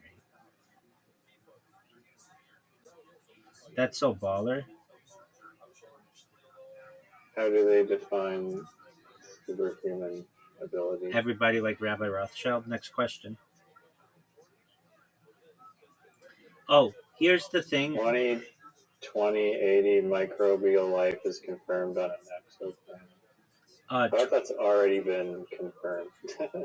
I don't know. Okay, what was the exoplanet? Like, do we have it? Can it? Have we gotten an example of it here and brought it back to Earth? Are we talking about like out of our solar system? Then yeah, probably. 2040, 2460. The first American batteries are dying. So that's what I was talking about. Like, you were asking me about batteries or whatever, and or I was talking about them. Like, you'll be able to put your phone together like a Lego. And I one time was like looking at battery stuff, and somehow I got on this webpage, but they don't talk about gravity batteries. I one time I looked it up. Like, yeah, this is what I would do. I would say, tell me 100 different. I would go to ChatGPT. Tell me 100 different kinds of batteries that are more efficient than lithium batteries, and it would just like name them all. And then I would start looking them up, and I remember gravity batteries were a big one. And I think that I understand that like kinetic batteries are a thing, or range of motion batteries, or whatever. Um, but I think that just give it a little bit of time, like we'll be able to harness Earth's microgravity and in relation to radio waves and all the other shit that's going on, and be able to not have to charge our phones anymore.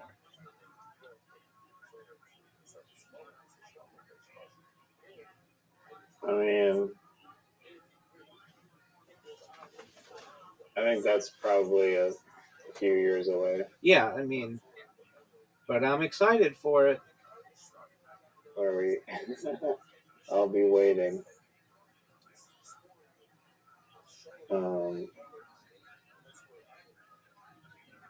One that's interesting, 2640, the longest running music piece, comes to an end. Like, why does it come to an end?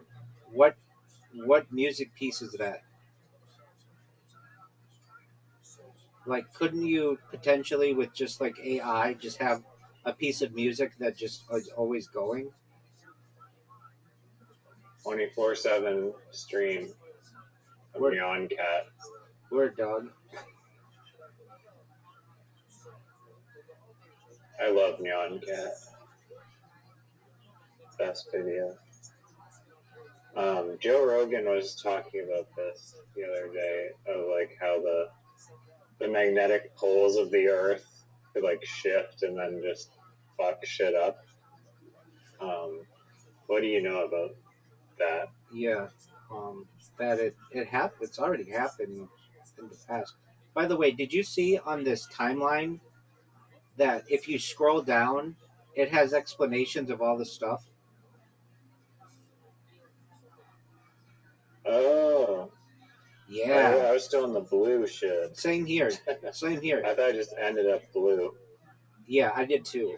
That's good to know. Yeah, so it gets like explanations of what all that shit is.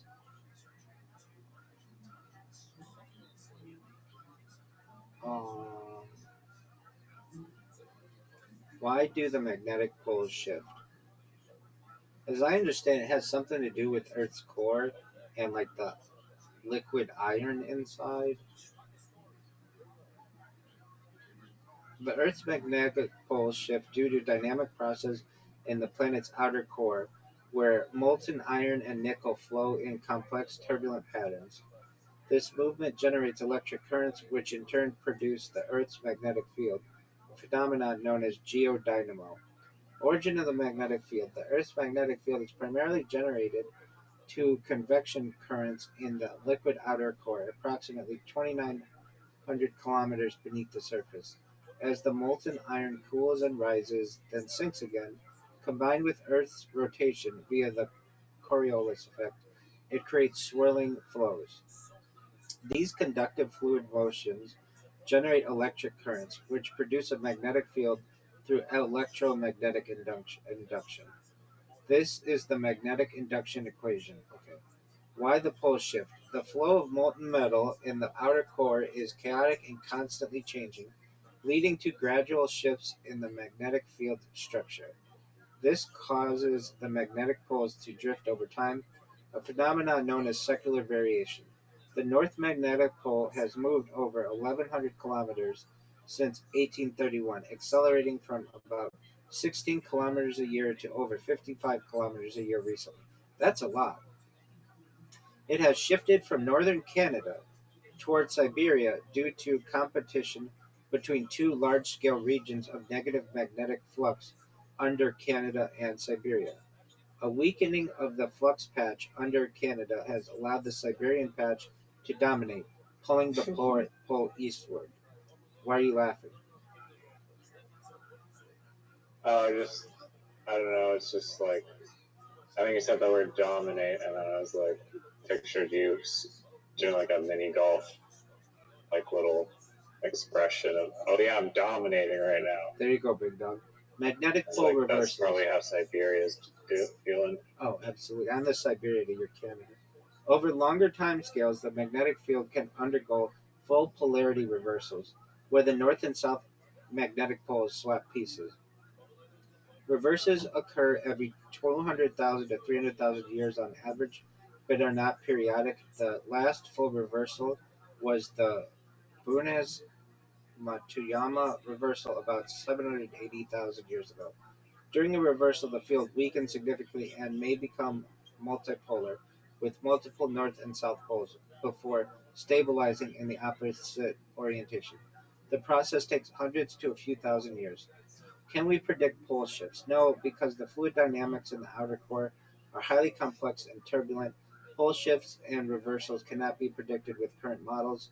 While we monitor changes via satellites like ESA's swarm mission, the system remains inherently chaotic. However, these shifts do not correlate with mass extinctions of major biological disruptions. The atmosphere still protects life from most cosmic radiation, even during periods of weak magnetic field. Does that answer your question to some extent?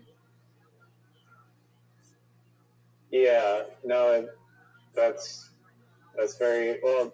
I didn't quite fully grasp how it can have multiple north and south poles, but is the portion of Siberia like is the actual planet rotating so that like the was it up north, not Antarctica, like the North Pole is like actually like rotated a few degrees, like not centered on the north top of the world. Well, there are two Is it different. like if they shift a lot, like Joe Rogan said, like Florida ends up in like the North Pole and like Alaska ends up in Texas. No, that's different. There are different kinds of poles. There is the magnetic pole. What are the different poles of the Earth? There's a magnetic pole, and then there's true north and true south. So there's Earth has 3 distinct north poles and their corresponding south poles, each defined by different physical properties. The geographic North Pole, true north, the magnetic North Pole, and geomagnetic North Pole. Geomagnetic North Pole, true north. This is the northern point where Earth's axis of rotation intersects the surface, located at 90 degrees north in the Arctic Ocean.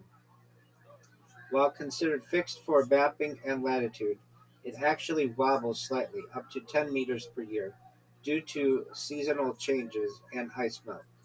Magnetic North Pole. This is the point where Earth's magnetic field lines point vertically downward, causing compass needles to align distinctly with it.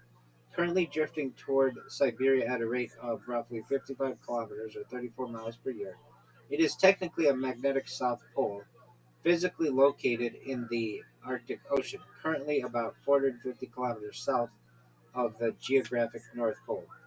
Geomagnetic North Pole. This represents the northern end of a theoretical bar magnet dipole that best approximates Earth's overall magnetic field structure. Located in Ellesmere Island, Canada, it moves slowly and predictably, serving as the center for models of the magnetosphere and aurora activity. So I want to see a thing. So if you go far enough north on Earth with a compass, your compass might be pointing north, but you actually could go further north to the true North Pole. Is that correct?